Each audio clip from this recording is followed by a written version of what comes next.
नमस्कार, मैं विकास सिंह और आप देख रहे हैं एक न्यूज 24। लोक जनशक्ति पार्टी रामविलास के राष्ट्रीय अध्यक्ष चिराग पासवान आज दिल्ली से पटना पहुंचते हैं।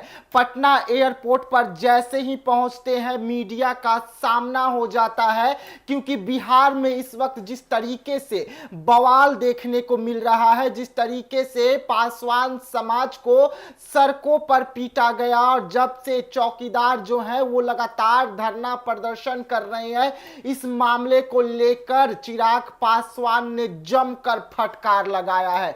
सीधा सीधा उन्होंने चुनौती दिया है और कहा है कि हम पासवानों के साथ हैं, पासवानों के हित के लिए हम हमेशा से आवाज उठाते आ रहे हैं और हमेशा से आवाज उठाएंगे।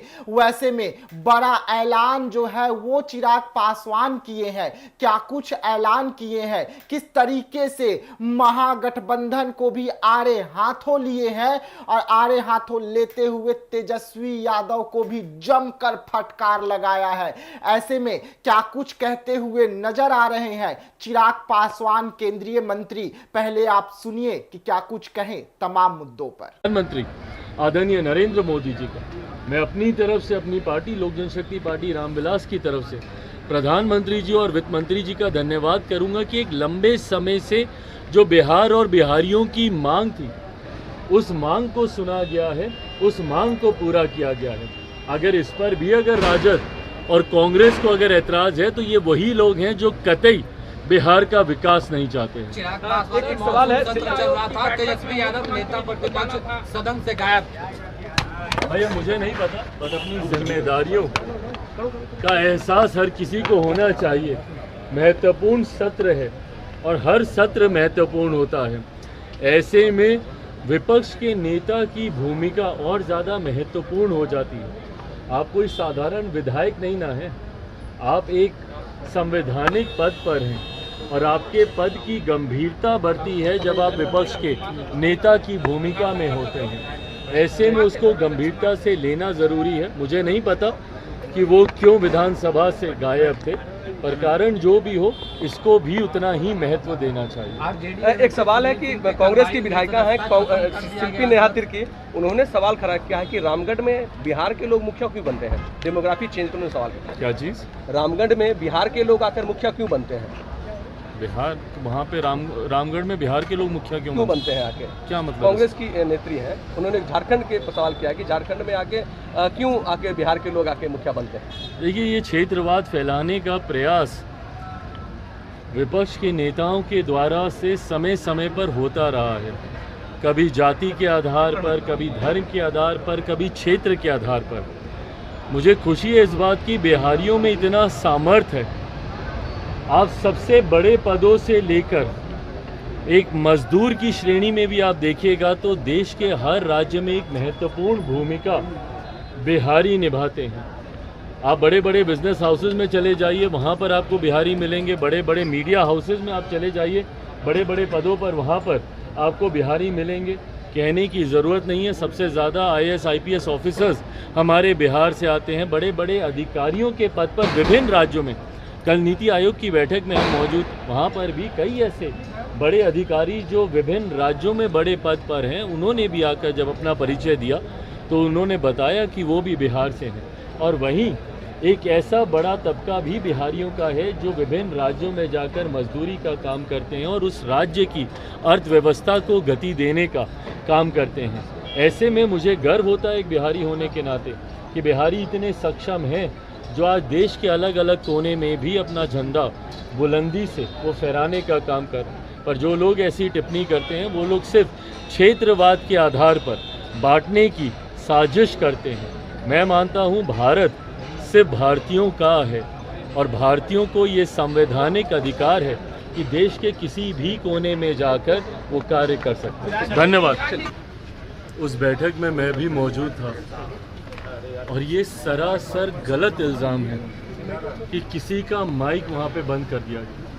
पहली बात तो जब ये विपक्ष बोलता है कि माइक बंद कर दें, उस माइक का कंट्रोल वहाँ पे बैठे किसी भी व्यक्ति के हाथ में नहीं होता है, उस व्यक्ति के खुद के हाथ में होता है। ना लोकसभा में, ना राज्यसभा में, ना ऐसी किसी बैठकों में। ऐसी बैठक में माइक सामने लगा होता है, ऑन ऑफ का स्विच सामने ही होता है। तो ये बात बोलना सरासर झूठ है जब कोई ये बोलता है कि मेरा माइक बंद कर दिया गया। हाँ, हर मुख्यमंत्री को, क्योंकि समय की बाध्यता थी, ओपन एंडेड अगर डिस्कशन को रखा जाता तो संभवतः हफ्तों तक ये बैठक ही चलती रहती। ऐसे में हर मुख्यमंत्री से ये विनम्रता पूर्वक आग्रह किया गया था कि अपनी बातों को संक्षिप्त में एक तय समय सीमा के भीतर रखा जाए। जब वो समय सीमा पूरी हुई, सिर्फ एक रिमाइंडर के तौर पर उनको ज़रूर, जैसे तमाम मुख्यमंत्री को दोबारा से नोटिफाई किया गया कि भाई आपका समय समाप्त हो रहा है, इस तरीके से। बट उसके बाद जिस तरीके से बंगाल की मुख्यमंत्री ममता बनर्जी जी एकदम से उत्तेजित होकर उस बैठक को बीच में ही छोड़कर चली गई, मुझे लगता है ये आचरण गलत है। अगर आपको अपनी बात को रखना भी है, कोई नाराज़गी भी है, तो आप वहीं पे रखती ना, बोलती कि अभी मुझे और बोलना है, मुझे और कहना है। हम सब वहाँ पर मौजूद थे, प्रधानमंत्री जी स्वयं उनको सुनना चाहते थे, वित्त मंत्री जी स्वयं वहाँ पे मौजूद थी, वो भी चाहती थी कि भैया क्या बजट को लेकर वो अपनी बातों को रख रही हैं। बट जिस तरीके से उनका आचरण था, इससे ऐसा लगता है कि विपक्ष की पहले से ही ये सोची समझी एक रणनीति का ये हिस्सा था कि वो जाएंगी, हंगामा खड़ा करेंगी और नीति आयोग जिस मकसद के साथ हम लोग वहाँ पर बैठे थे, उसके मकसद को डाइवर्ट कर सिर्फ अपनी ओर पूरा ध्यान केंद्रित करने के उद्देश्य से ये इस तरीके की कार्रवाई की गई है। कांग्रेस के साथ 4 सीएम ने बैठक को अटेंड नहीं किया, कहा बॉयकॉट कर दिया, और उन्होंने कहा कि हमारे साथ बाकी स्टेट के साथ नाइंसाफ़ी हुई है जिस तरीके से बजट आया है। भाई मेरी समझ के परे है। अगर आपको ऐसा लगता भी है, किसी भी राज्य को अगर ऐसा लगता है कि उनके साथ नाइंसाफ़ी हुई है, तो यही वो उचित फोरम है ना। नीति आयोग की बैठक ही वो मंच है जहां पर जाकर आप प्रधानमंत्री जी के समक्ष अपनी शिकायतों को आप रख सकते थे। इस मंच पर जाकर अपना ऐतराज़ आप दर्ज करा सकते थे, अपनी आपत्ति आप दर्ज करा सकते थे। और जो लोग ये बोलते हैं कि हम लोग के साथ भेदभाव हुआ, पहली बार देश में एक ऐसा बजट एक लंबे समय के बाद देखने को मिला जिसने पिछले 10 सालों में देश की मजबूत होती अर्थव्यवस्था का लाभ जनता को पहुंचाने का काम किया।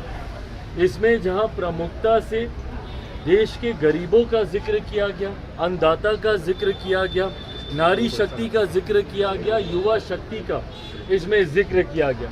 ये ऐसे सेक्टर्स हैं जिसमें प्रमुखता से उनको लाभ पहुंचाने के लिए योजनाओं की और राशि की घोषणा की गई। जो राज्य कहते हैं कि उनके साथ अनदेखी हुई, क्या उनके राज्य में गरीब नहीं है? क्या उनके राज्य में महिलाएं नहीं हैं? क्या उनके राज्य में किसान नहीं हैं? क्या उनके राज्य में गरीब वर्ग से आने वाले युवा हों, महिलाएं हों, किसान हों, क्या ये लोग नहीं हैं? तो सिर्फ राजनीतिक हंगामा करने के लिए उनमें दावे के साथ कहते हैं कि भाई ये लोग पिछले बजट भी निकाल कर दिखाएं कि किस किस राज्य को कितना कितना आवंटन किया गया है जब सरकार कांग्रेस के नेतृत्व में चल रही थी। यूपीए की सरकार हो या उसके पहले की सरकार हो, कितने राज्यों का जिक्र किया गया। और मुझे ताज्जुब तो सबसे ज़्यादा राजद और कांग्रेस पर होता है। क्या राजद को खुशी नहीं होनी चाहिए कि भैया बिहार को एक बड़ी राशि आवंटित की गई है, इंफ्रास्ट्रक्चर डेवलपमेंट को लेकर हो, यहाँ पर सड़क को लेकर हो, पुल के निर्माण को लेकर हो। बिहार की सबसे बड़ी समस्या बाढ़, जिसका जिक्र हमेशा मैंने बिहार फर्स्ट, बिहारी फर्स्ट के माध्यम से मैंने किया, उस बाढ़ को लेकर लगभग 11,000 करोड़ की राशि अलग से आवंटित की जाती है। ऊर्जा को लेकर अलग से राशि आवंटित की जाती है। इंफ्रास्ट्रक्चर को लेकर राज्य में अलग से राशि आवंटित की जाती है। तो भैया अगर बिहार जैसा राज्य, जिसके लिए लंबे समय से हम लोग भी मांग करते थे भैया कि बिहार को विशेष राज्य का दर्जा मिलना चाहिए, बट स्पेशल कैटेगरी स्टेटस जब तक नहीं मिलता है, ये मांग भी हम लोग की थी कि बिहार को एक स्पेशल पैकेज मिलना चाहिए। आज मैं धन्यवाद करूंगा माननीय वित्त मंत्री जी का, और विशेष तौर पर मैं धन्यवाद करूंगा मेरे प्रधानमंत्री आदरणीय नरेंद्र मोदी जी का। मैं अपनी तरफ से, अपनी पार्टी लोक जनशक्ति पार्टी रामविलास की तरफ से प्रधानमंत्री जी और वित्त मंत्री जी का धन्यवाद करूंगा कि एक लंबे समय से जो बिहार और बिहारियों की मांग थी, उस मांग को सुना गया है, उस मांग को पूरा किया गया है। अगर इस पर भी अगर राजद और कांग्रेस को अगर ऐतराज है तो ये वही लोग हैं जो कतई बिहार का विकास नहीं चाहते हैं। चिराग पासवान एक सवाल है, चल रहा था, तेजस्वी यादव नेता प्रतिपक्ष सदन से गायब। भैया मुझे नहीं पता, बस अपनी जिम्मेदारियों का एहसास हर किसी को होना चाहिए। महत्वपूर्ण सत्र है और हर सत्र महत्वपूर्ण होता है। ऐसे में विपक्ष के नेता की भूमिका और ज़्यादा महत्वपूर्ण हो जाती है। आप कोई साधारण विधायक नहीं ना हैं, आप एक संवैधानिक पद पर हैं और आपके पद की गंभीरता बढ़ती है जब आप विपक्ष के नेता की भूमिका में होते हैं। ऐसे में उसको गंभीरता से लेना ज़रूरी है। मुझे नहीं पता कि वो क्यों विधानसभा से गायब थे, पर कारण जो भी हो इसको भी उतना ही महत्व देना चाहिए। एक सवाल है कि कांग्रेस की विधायिका हैं शिल्पी नेहा तिर्की, उन्होंने सवाल खड़ा किया है कि रामगढ़ में बिहार के लोग मुखिया क्यों बनते हैं? डेमोग्राफी चेंज करने सवाल किया। क्या चीज़? रामगढ़ में बिहार के लोग आकर मुखिया क्यों बनते हैं? जी हाँ, सुना आपने चिराग पासवान को। चिराग पासवान ने कहा कि बिहार में पासवानों के साथ कुछ भी बुरा नहीं हो सकता है। मैं पासवानों के साथ हूं, मैं पासवानों का नेता हूं। लेकिन उसी के साथ में चिराग पासवान ने बिहार में महागठबंधन को जमकर सुनाया है खरी खोटी। सीधा सीधा तेजस्वी यादव को आड़े हाथों ले लिया। विपक्ष के सबसे बड़े नेता को आड़े हाथों लेते हुए यहां पर चिराग पासवान ने जमकर फटकार लगाया और क्या कुछ कहते हुए नजर आए आपने सुना। तो ऐसे तमाम खबरों के लिए आप बने रहिएगा एक न्यूज़ 24 के साथ। दीजिएगा इजाजत, धन्यवाद।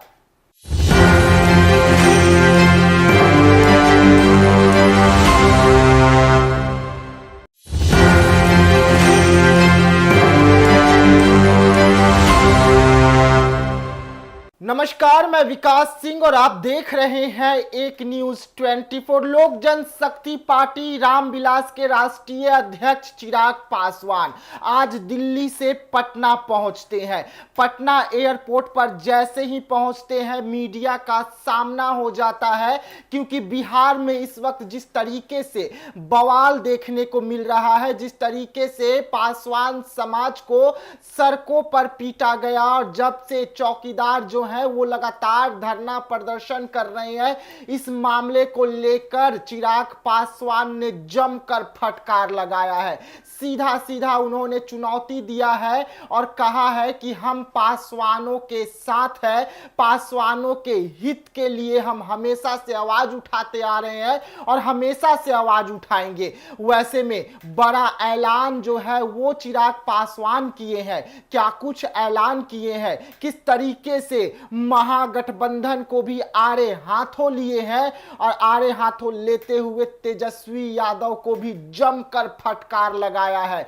ऐसे में क्या कुछ कहते हुए नजर आ रहे हैं चिराग पासवान केंद्रीय मंत्री। पहले आप सुनिए कि क्या कुछ कहें तमाम मुद्दों पर। प्रधानमंत्री आदरणीय नरेंद्र मोदी जी का मैं अपनी तरफ से, अपनी पार्टी लोक जनशक्ति पार्टी रामविलास की तरफ से प्रधानमंत्री जी और वित्त मंत्री जी का धन्यवाद करूंगा कि एक लंबे समय से जो बिहार और बिहारियों की मांग थी, उस मांग को सुना गया है, उस मांग को पूरा किया गया है।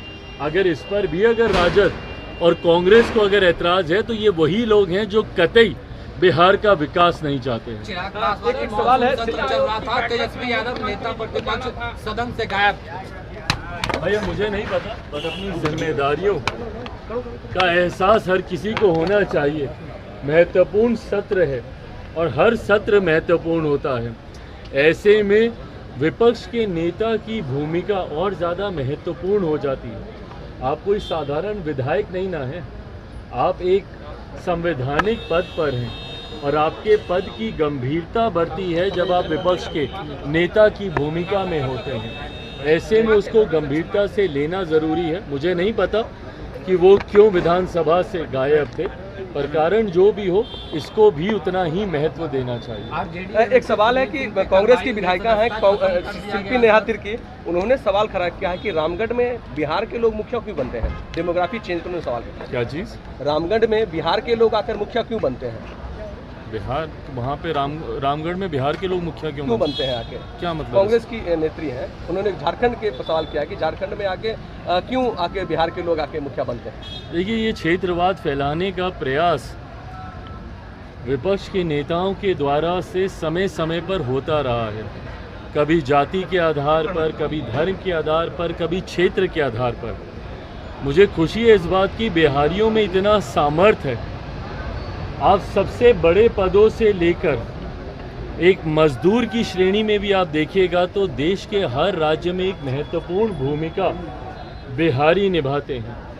आप बड़े बड़े बिजनेस हाउसेज में चले जाइए, वहाँ पर आपको बिहारी मिलेंगे। बड़े बड़े मीडिया हाउसेज में आप चले जाइए, बड़े बड़े पदों पर वहाँ पर आपको बिहारी मिलेंगे।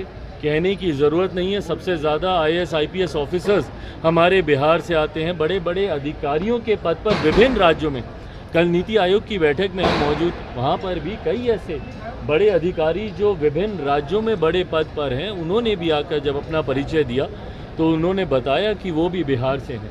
और वहीं एक ऐसा बड़ा तबका भी बिहारियों का है जो विभिन्न राज्यों में जाकर मजदूरी का काम करते हैं और उस राज्य की अर्थव्यवस्था को गति देने का काम करते हैं। ऐसे में मुझे गर्व होता है एक बिहारी होने के नाते कि बिहारी इतने सक्षम हैं जो आज देश के अलग अलग कोने में भी अपना झंडा बुलंदी से वो फहराने का काम कर रहे हैं। पर जो लोग ऐसी टिप्पणी करते हैं वो लोग सिर्फ क्षेत्रवाद के आधार पर बांटने की साजिश करते हैं। मैं मानता हूँ भारत सिर्फ भारतीयों का है और भारतीयों को ये संवैधानिक अधिकार है कि देश के किसी भी कोने में जाकर वो कार्य कर सकते हैं। धन्यवाद। उस बैठक में मैं भी मौजूद था और ये सरासर गलत इल्ज़ाम है कि किसी का माइक वहाँ पे बंद कर दिया गया। पहली बात तो जब ये विपक्ष बोलता है कि माइक बंद कर दें, उस माइक का कंट्रोल वहाँ पे बैठे किसी भी व्यक्ति के हाथ में नहीं होता है, उस व्यक्ति के खुद के हाथ में होता है। ना लोकसभा में, ना राज्यसभा में, ना ऐसी किसी बैठकों में। ऐसी बैठक में माइक सामने लगा होता है, ऑन ऑफ का स्विच सामने ही होता है। तो ये बात बोलना सरासर झूठ है जब कोई ये बोलता है कि मेरा माइक बंद कर दिया गया। हाँ, हर मुख्यमंत्री को, क्योंकि समय की बाध्यता थी, ओपन एंडेड अगर डिस्कशन को रखा जाता तो संभवतः हफ्तों तक ये बैठक ही चलती रहती। ऐसे में हर मुख्यमंत्री से ये विनम्रता पूर्वक आग्रह किया गया था कि अपनी बातों को संक्षिप्त में एक तय समय सीमा के भीतर रखा जाए। जब वो समय सीमा पूरी हुई, सिर्फ एक रिमाइंडर के तौर पर उनको ज़रूर, जैसे तमाम मुख्यमंत्री को दोबारा से नोटिफाई किया गया कि भाई आपका समय समाप्त हो रहा है, इस तरीके से। बट उसके बाद जिस तरीके से बंगाल की मुख्यमंत्री ममता बनर्जी जी एकदम से उत्तेजित होकर उस बैठक को बीच में ही छोड़कर चली गई, मुझे लगता है ये आचरण गलत है।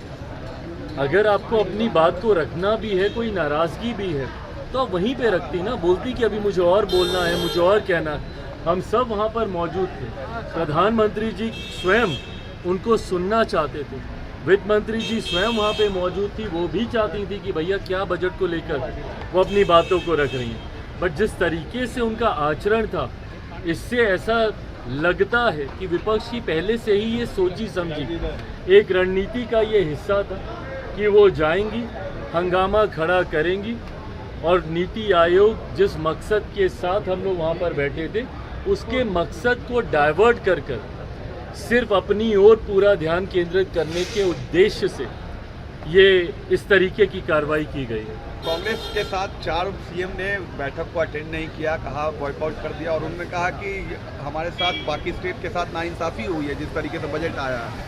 भाई मेरी समझ के परे है। अगर आपको ऐसा लगता भी है, किसी भी राज्य को अगर ऐसा लगता है कि उनके साथ नाइंसाफ़ी हुई है, तो यही वो उचित फोरम है ना। नीति आयोग की बैठक ही वो मंच है जहां पर जाकर आप प्रधानमंत्री जी के समक्ष अपनी शिकायतों को आप रख सकते थे। इस मंच पर जाकर अपना ऐतराज़ आप दर्ज करा सकते थे, अपनी आपत्ति आप दर्ज करा सकते थे। और जो लोग ये बोलते हैं कि हम लोग के साथ भेदभाव हुआ, पहली बार देश में एक ऐसा बजट एक लंबे समय के बाद देखने को मिला जिसने पिछले 10 सालों में देश की मजबूत होती अर्थव्यवस्था का लाभ जनता को पहुंचाने का काम किया। इसमें जहां प्रमुखता से देश के गरीबों का जिक्र किया गया, अन्नदाता का जिक्र किया गया, नारी शक्ति का जिक्र किया गया, युवा शक्ति का इसमें जिक्र किया गया। ये ऐसे सेक्टर्स हैं जिसमें प्रमुखता से उनको लाभ पहुंचाने के लिए योजनाओं की और राशि की घोषणा की गई। जो राज्य कहते हैं कि उनके साथ अनदेखी हुई, क्या उनके राज्य में गरीब नहीं है? क्या उनके राज्य में महिलाएं नहीं हैं? क्या उनके राज्य में किसान नहीं हैं?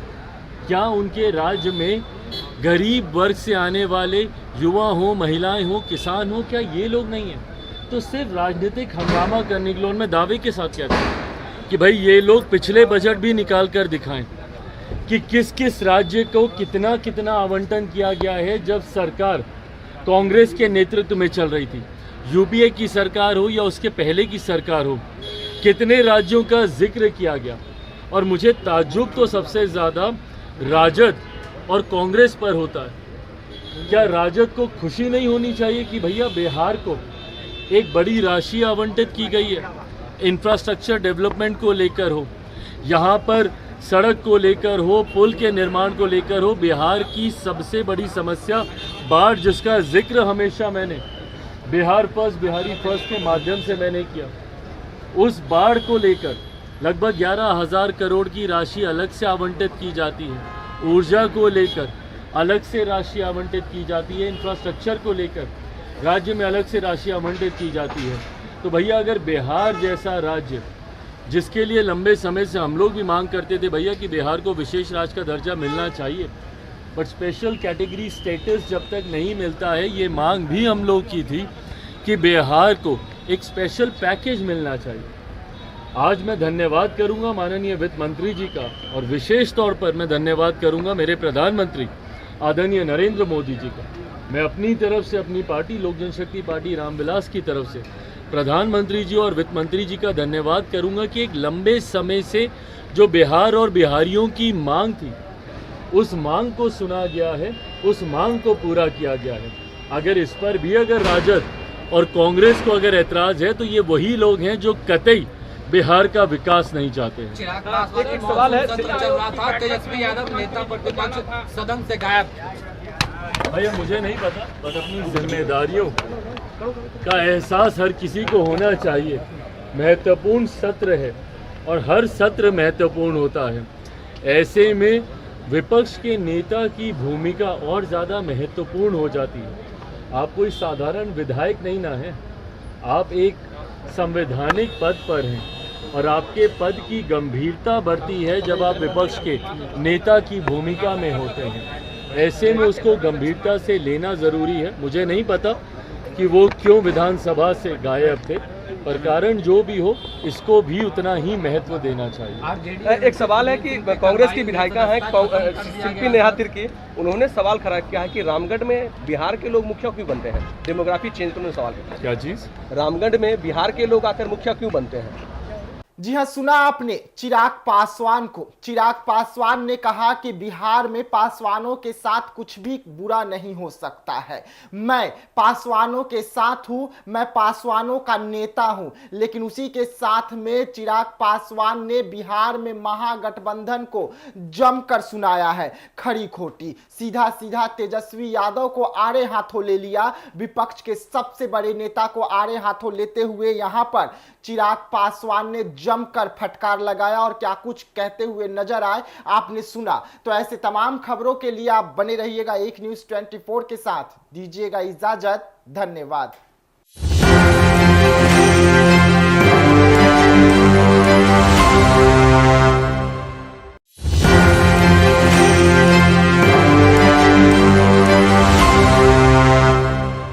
नमस्कार, मैं विकास सिंह और आप देख रहे हैं एक न्यूज़ 24। लोक जनशक्ति पार्टी रामविलास के राष्ट्रीय अध्यक्ष चिराग पासवान आज दिल्ली से पटना पहुंचते हैं।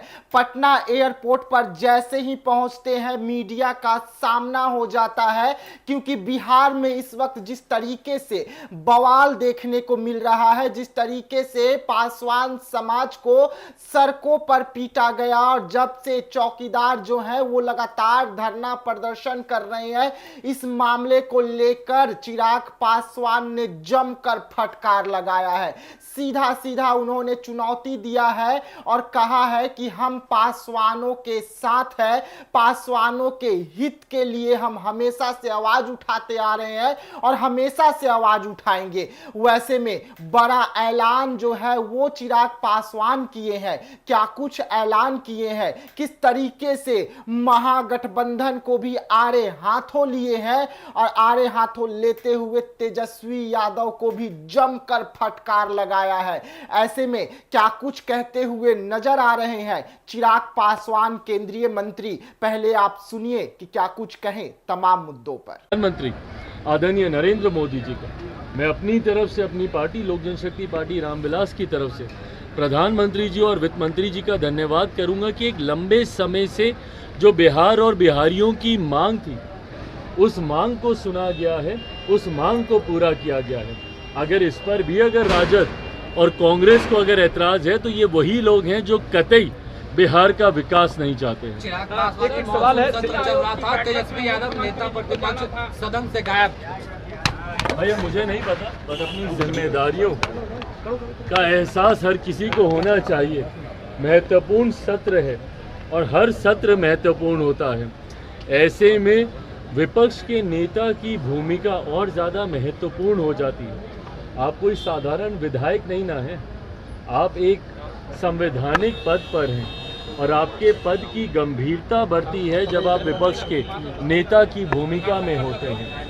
ऐसे में उसको गंभीरता से लेना ज़रूरी है। मुझे नहीं पता कि वो क्यों विधानसभा से गायब थे, पर कारण जो भी हो इसको भी उतना ही महत्व देना चाहिए। एक सवाल है कि कांग्रेस की विधायिका हैं शिल्पी नेहा तिर्की, उन्होंने सवाल खड़ा किया है कि रामगढ़ में बिहार के लोग मुखिया क्यों बनते हैं। डेमोग्राफी चेंज करने सवाल किया। क्या चीज़? रामगढ़ में बिहार के लोग आकर मुखिया क्यों बनते हैं? बिहार वहाँ पे रामगढ़ में बिहार के लोग मुखिया क्यों बनते हैं आके? क्या मतलब? कांग्रेस की नेत्री हैं, उन्होंने झारखंड के सवाल किया कि झारखंड में आके क्यों आके बिहार के लोग आके मुखिया बनते हैं। देखिए, ये क्षेत्रवाद फैलाने का प्रयास विपक्ष के नेताओं के द्वारा से समय समय पर होता रहा है। कभी जाति के आधार पर, कभी धर्म के आधार पर, कभी क्षेत्र के आधार पर। मुझे खुशी है इस बात की, बिहारियों में इतना सामर्थ्य है। आप सबसे बड़े पदों से लेकर एक मजदूर की श्रेणी में भी आप देखिएगा तो देश के हर राज्य में एक महत्वपूर्ण भूमिका बिहारी निभाते हैं। आप बड़े बड़े बिजनेस हाउसेज में चले जाइए, वहाँ पर आपको बिहारी मिलेंगे। बड़े बड़े मीडिया हाउसेज में आप चले जाइए, बड़े बड़े पदों पर वहाँ पर आपको बिहारी मिलेंगे। कहने की ज़रूरत नहीं है, सबसे ज़्यादा IAS IPS ऑफिसर्स हमारे बिहार से आते हैं। बड़े बड़े अधिकारियों के पद पर विभिन्न राज्यों में, कल नीति आयोग की बैठक में हम मौजूद, वहाँ पर भी कई ऐसे बड़े अधिकारी जो विभिन्न राज्यों में बड़े पद पर हैं, उन्होंने भी आकर जब अपना परिचय दिया तो उन्होंने बताया कि वो भी बिहार से हैं।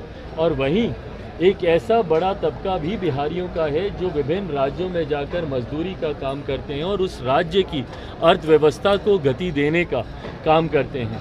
ऐसे में मुझे गर्व होता है एक बिहारी होने के नाते कि बिहारी इतने सक्षम हैं जो आज देश के अलग अलग कोने में भी अपना झंडा बुलंदी से वो फहराने का काम कर। पर जो लोग ऐसी टिप्पणी करते हैं वो लोग सिर्फ क्षेत्रवाद के आधार पर बांटने की साजिश करते हैं। मैं मानता हूँ भारत सिर्फ भारतीयों का है और भारतीयों को ये संवैधानिक अधिकार है कि देश के किसी भी कोने में जाकर वो कार्य कर सकते हैं। धन्यवाद। उस बैठक में मैं भी मौजूद था और ये सरासर गलत इल्ज़ाम है कि किसी का माइक वहाँ पे बंद कर दिया गया। पहली बात तो जब ये विपक्ष बोलता है कि माइक बंद कर दें, उस माइक का कंट्रोल वहाँ पे बैठे किसी भी व्यक्ति के हाथ में नहीं होता है, उस व्यक्ति के खुद के हाथ में होता है। ना लोकसभा में, ना राज्यसभा में, ना ऐसी किसी बैठकों में। ऐसी बैठक में माइक सामने लगा होता है, ऑन ऑफ का स्विच सामने ही होता है। तो ये बात बोलना सरासर झूठ है जब कोई ये बोलता है कि मेरा माइक बंद कर दिया गया। हाँ, हर मुख्यमंत्री को, क्योंकि समय की बाध्यता थी, ओपन एंडेड अगर डिस्कशन को रखा जाता तो संभवतः हफ्तों तक ये बैठक ही चलती रहती। ऐसे में हर मुख्यमंत्री से ये विनम्रता पूर्वक आग्रह किया गया था कि अपनी बातों को संक्षिप्त में एक तय समय सीमा के भीतर रखा जाए। जब वो समय सीमा पूरी हुई, सिर्फ एक रिमाइंडर के तौर पर उनको ज़रूर, जैसे तमाम मुख्यमंत्री को दोबारा से नोटिफाई किया गया कि भाई आपका समय समाप्त हो रहा है, इस तरीके से। बट उसके बाद जिस तरीके से बंगाल की मुख्यमंत्री ममता बनर्जी जी एकदम से उत्तेजित होकर उस बैठक को बीच में ही छोड़कर चली गई, मुझे लगता है ये आचरण गलत है। अगर आपको अपनी बात को रखना भी है, कोई नाराज़गी भी है, तो आप वहीं पे रखती ना, बोलती कि अभी मुझे और बोलना है, मुझे और कहना है। हम सब वहाँ पर मौजूद थे, प्रधानमंत्री जी स्वयं उनको सुनना चाहते थे, वित्त मंत्री जी स्वयं वहाँ पे मौजूद थी, वो भी चाहती थी कि भैया क्या बजट को लेकर वो अपनी बातों को रख रही हैं। बट जिस तरीके से उनका आचरण था, इससे ऐसा लगता है कि विपक्ष की पहले से ही ये सोची समझी एक रणनीति का ये हिस्सा था कि वो जाएंगी, हंगामा खड़ा करेंगी और नीति आयोग जिस मकसद के साथ हम लोग वहाँ पर बैठे थे, उसके मकसद को डाइवर्ट कर सिर्फ अपनी ओर पूरा ध्यान केंद्रित करने के उद्देश्य से ये इस तरीके की कार्रवाई की गई है। कांग्रेस के साथ 4 सीएम ने बैठक को अटेंड नहीं किया, कहा बॉयकॉट कर दिया, और उन्होंने कहा कि हमारे साथ बाकी स्टेट के साथ नाइंसाफ़ी हुई है जिस तरीके से बजट आया है। भाई मेरी समझ के परे है। अगर आपको ऐसा लगता भी है, किसी भी राज्य को अगर ऐसा लगता है कि उनके साथ नाइंसाफ़ी हुई है, तो यही वो उचित फोरम है ना। नीति आयोग की बैठक ही वो मंच है जहां पर जाकर आप प्रधानमंत्री जी के समक्ष अपनी शिकायतों को आप रख सकते थे। इस मंच पर जाकर अपना ऐतराज़ आप दर्ज करा सकते थे, अपनी आपत्ति आप दर्ज करा सकते थे। और जो लोग ये बोलते हैं कि हम लोग के साथ भेदभाव हुआ, पहली बार देश में एक ऐसा बजट एक लंबे समय के बाद देखने को मिला जिसने पिछले 10 सालों में देश की मजबूत होती अर्थव्यवस्था का लाभ जनता को पहुंचाने का काम किया। इसमें जहां प्रमुखता से देश के गरीबों का जिक्र किया गया, अन्नदाता का जिक्र किया गया, नारी शक्ति का जिक्र किया गया, युवा शक्ति का इसमें जिक्र किया गया। ये ऐसे सेक्टर्स हैं जिसमें प्रमुखता से उनको लाभ पहुंचाने के लिए योजनाओं की और राशि की घोषणा की गई। जो राज्य कहते हैं कि उनके साथ अनदेखी हुई, क्या उनके राज्य में गरीब नहीं है? क्या उनके राज्य में महिलाएं नहीं हैं? क्या उनके राज्य में किसान नहीं हैं? क्या उनके राज्य में गरीब वर्ग से आने वाले युवा हों, महिलाएं हों, किसान हों, क्या ये लोग नहीं हैं? तो सिर्फ राजनीतिक हंगामा करने के लिए उनमें दावे के साथ कहते हैं कि भाई ये लोग पिछले बजट भी निकाल कर दिखाएं कि किस किस राज्य को कितना कितना आवंटन किया गया है जब सरकार कांग्रेस के नेतृत्व में चल रही थी। यूपीए की सरकार हो या उसके पहले की सरकार हो, कितने राज्यों का जिक्र किया गया।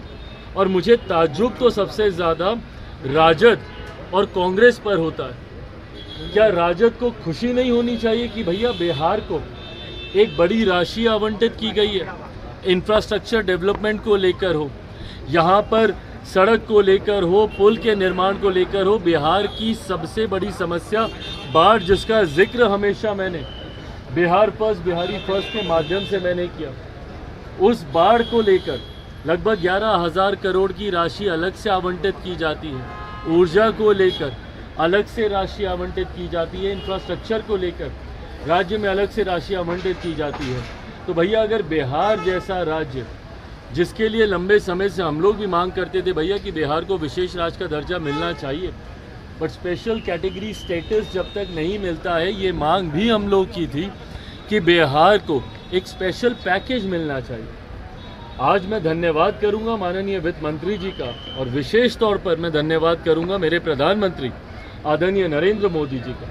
मैं अपनी तरफ से, अपनी पार्टी लोक जनशक्ति पार्टी रामविलास की तरफ से प्रधानमंत्री जी और वित्त मंत्री जी का धन्यवाद करूंगा कि एक लंबे समय से जो बिहार और बिहारियों की मांग थी, उस मांग को सुना गया है, उस मांग को पूरा किया गया है।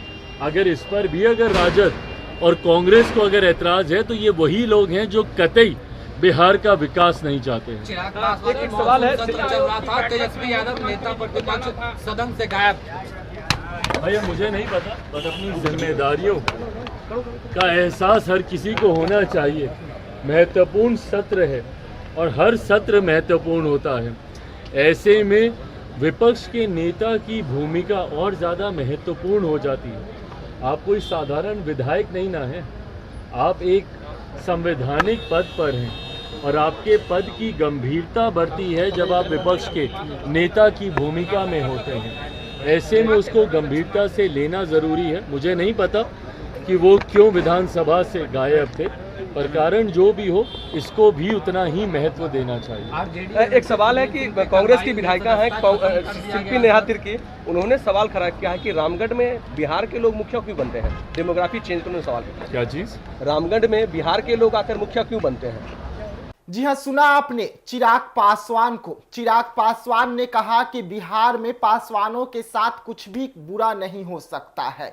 मैं पासवानों के साथ हूं, मैं पासवानों का नेता हूं। लेकिन उसी के साथ में चिराग पासवान ने बिहार में महागठबंधन को जमकर सुनाया है खरी खोटी। सीधा सीधा तेजस्वी यादव को आड़े हाथों ले लिया। विपक्ष के सबसे बड़े नेता को आड़े हाथों लेते हुए यहां पर चिराग पासवान ने जमकर फटकार लगाया और क्या कुछ कहते हुए नजर आए आपने सुना। तो ऐसे तमाम खबरों के लिए आप बने रहिएगा एक न्यूज़ 24 के साथ। दीजिएगा इजाजत, धन्यवाद।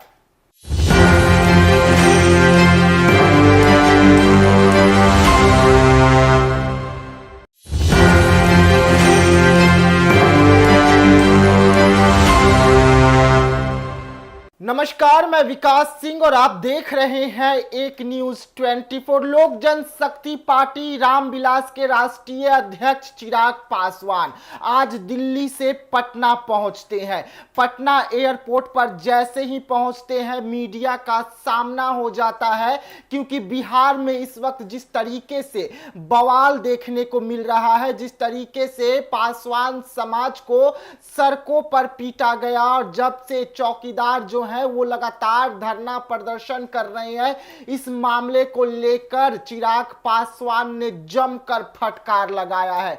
सीधा सीधा उन्होंने चुनौती दिया है और कहा है कि हम पासवानों के साथ हैं, पासवानों के हित के लिए हम हमेशा से आवाज उठाते आ रहे हैं और हमेशा से आवाज उठाएंगे। वैसे में बड़ा ऐलान जो है वो चिराग पासवान किए हैं। क्या कुछ ऐलान किए हैं, किस तरीके से महागठबंधन को भी आड़े हाथों लिए हैं और आड़े हाथों लेते हुए तेजस्वी यादव को भी जमकर फटकार लगाया है। ऐसे में क्या कुछ कहते हुए नजर आ रहे हैं चिराग पासवान केंद्रीय मंत्री। पहले आप सुनिए कि क्या कुछ कहें तमाम मुद्दों पर। प्रधानमंत्री आदरणीय नरेंद्र मोदी जी का मैं अपनी तरफ से, अपनी पार्टी लोक जनशक्ति पार्टी रामविलास की तरफ से प्रधानमंत्री जी और वित्त मंत्री जी का धन्यवाद करूंगा कि एक लंबे समय से जो बिहार और बिहारियों की मांग थी, उस मांग को सुना गया है, उस मांग को पूरा किया गया है। अगर इस पर भी अगर राजद और कांग्रेस को अगर ऐतराज है तो ये वही लोग हैं जो कतई बिहार का विकास नहीं चाहते हैं। चिराग पासवान एक सवाल है, सत्र चल रहा था, तेजस्वी यादव नेता प्रतिपक्ष सदन से गायब। भैया मुझे नहीं पता, बस अपनी जिम्मेदारियों का एहसास हर किसी को होना चाहिए। महत्वपूर्ण सत्र है और हर सत्र महत्वपूर्ण होता है। ऐसे में विपक्ष के नेता की भूमिका और ज़्यादा महत्वपूर्ण हो जाती है। आप कोई साधारण विधायक नहीं ना हैं, आप एक संवैधानिक पद पर हैं और आपके पद की गंभीरता बढ़ती है जब आप विपक्ष के नेता की भूमिका में होते हैं। ऐसे में उसको गंभीरता से लेना ज़रूरी है। मुझे नहीं पता कि वो क्यों विधानसभा से गायब थे, पर कारण जो भी हो इसको भी उतना ही महत्व देना चाहिए। एक सवाल है कि कांग्रेस की विधायिका हैं शिल्पी नेहा तिर्की, उन्होंने सवाल खड़ा किया है कि रामगढ़ में बिहार के लोग मुखिया क्यों बनते हैं, डेमोग्राफी चेंज करने सवाल किया। क्या चीज़? रामगढ़ में बिहार के लोग आकर मुखिया क्यों बनते हैं? बिहार वहाँ पे रामगढ़ में बिहार के लोग मुखिया क्यों बनते हैं आके? क्या मतलब? कांग्रेस की नेत्री हैं, उन्होंने झारखंड के सवाल किया कि झारखंड में आके क्यों आके बिहार के लोग आके मुखिया बनते हैं? देखिए, ये क्षेत्रवाद फैलाने का प्रयास विपक्ष के नेताओं के द्वारा से समय समय पर होता रहा है। कभी जाति के आधार पर, कभी धर्म के आधार पर, कभी क्षेत्र के आधार पर। मुझे खुशी है इस बात की, बिहारियों में इतना सामर्थ्य है। आप सबसे बड़े पदों से लेकर एक मजदूर की श्रेणी में भी आप देखिएगा तो देश के हर राज्य में एक महत्वपूर्ण भूमिका बिहारी निभाते हैं। आप बड़े बड़े बिजनेस हाउसेज में चले जाइए, वहाँ पर आपको बिहारी मिलेंगे। बड़े बड़े मीडिया हाउसेज में आप चले जाइए, बड़े बड़े पदों पर वहाँ पर आपको बिहारी मिलेंगे। कहने की ज़रूरत नहीं है, सबसे ज़्यादा IAS IPS ऑफिसर्स हमारे बिहार से आते हैं। बड़े बड़े अधिकारियों के पद पर विभिन्न राज्यों में, कल नीति आयोग की बैठक में हम मौजूद, वहाँ पर भी कई ऐसे बड़े अधिकारी जो विभिन्न राज्यों में बड़े पद पर हैं, उन्होंने भी आकर जब अपना परिचय दिया तो उन्होंने बताया कि वो भी बिहार से हैं। और वहीं एक ऐसा बड़ा तबका भी बिहारियों का है जो विभिन्न राज्यों में जाकर मजदूरी का काम करते हैं और उस राज्य की अर्थव्यवस्था को गति देने का काम करते हैं।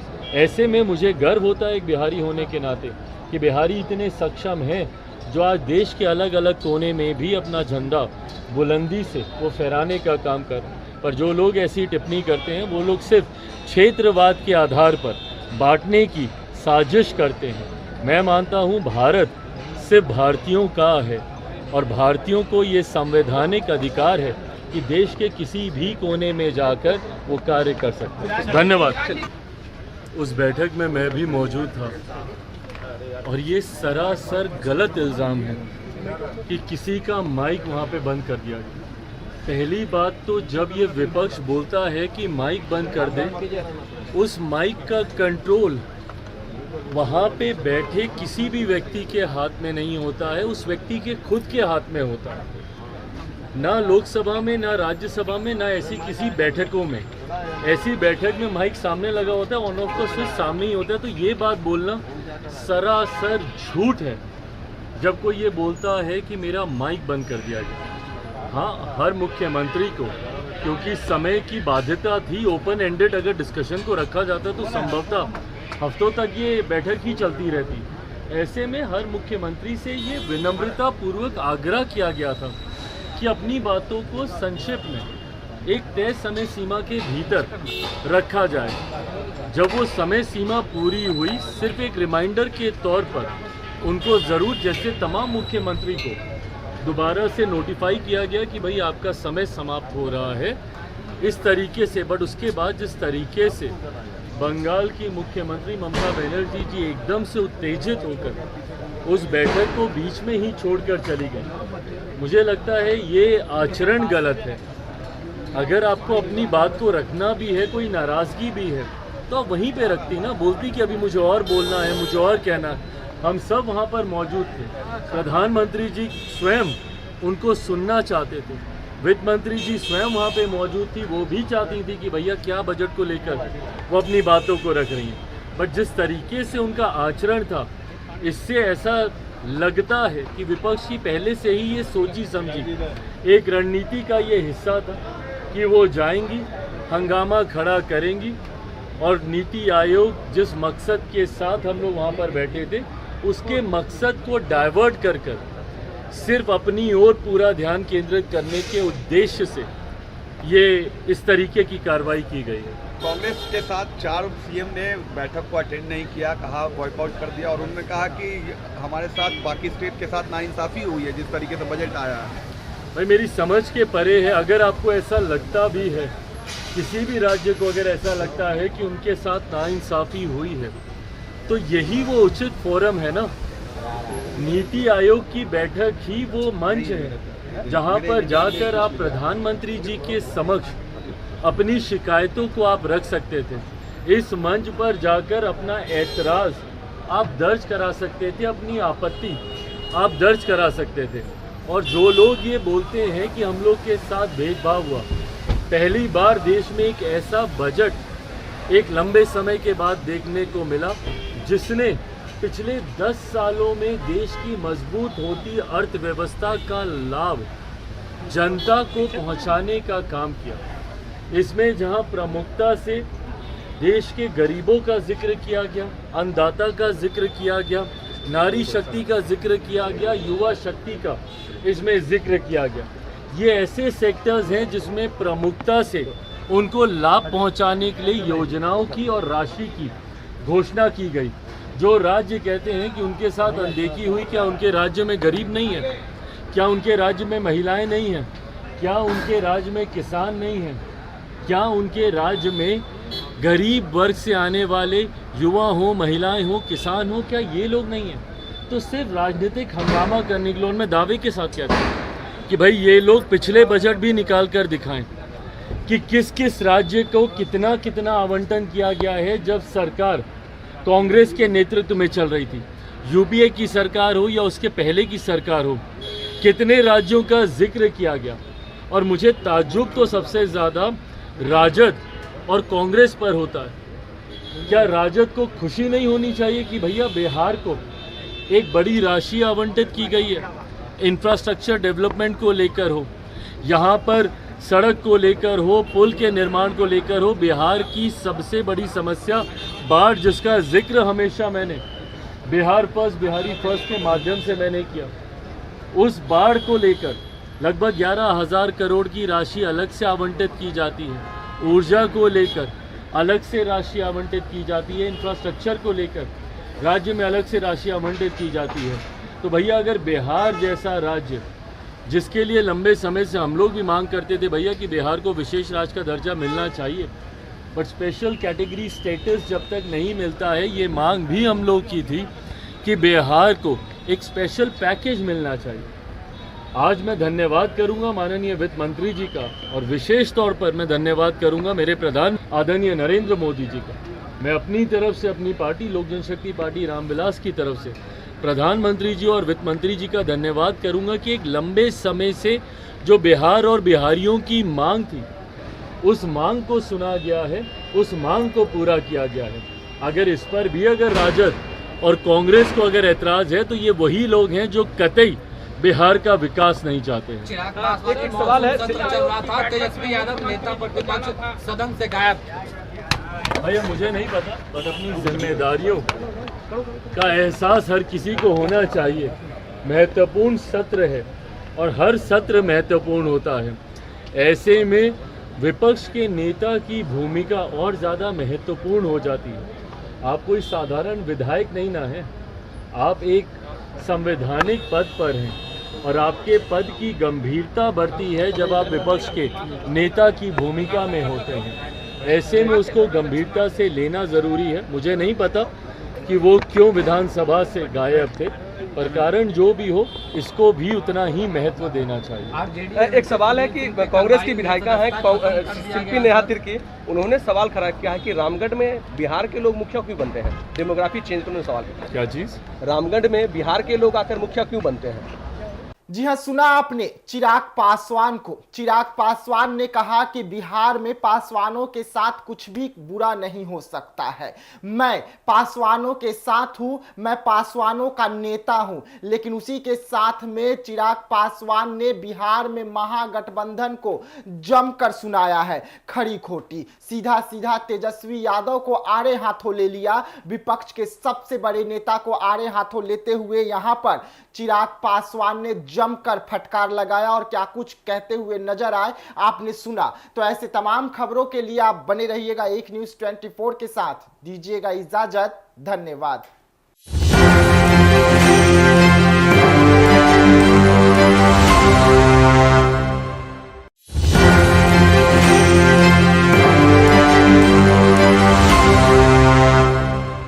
नमस्कार, मैं विकास सिंह और आप देख रहे हैं एक न्यूज़ 24। लोक जनशक्ति पार्टी रामविलास के राष्ट्रीय अध्यक्ष चिराग पासवान आज दिल्ली से पटना पहुंचते हैं।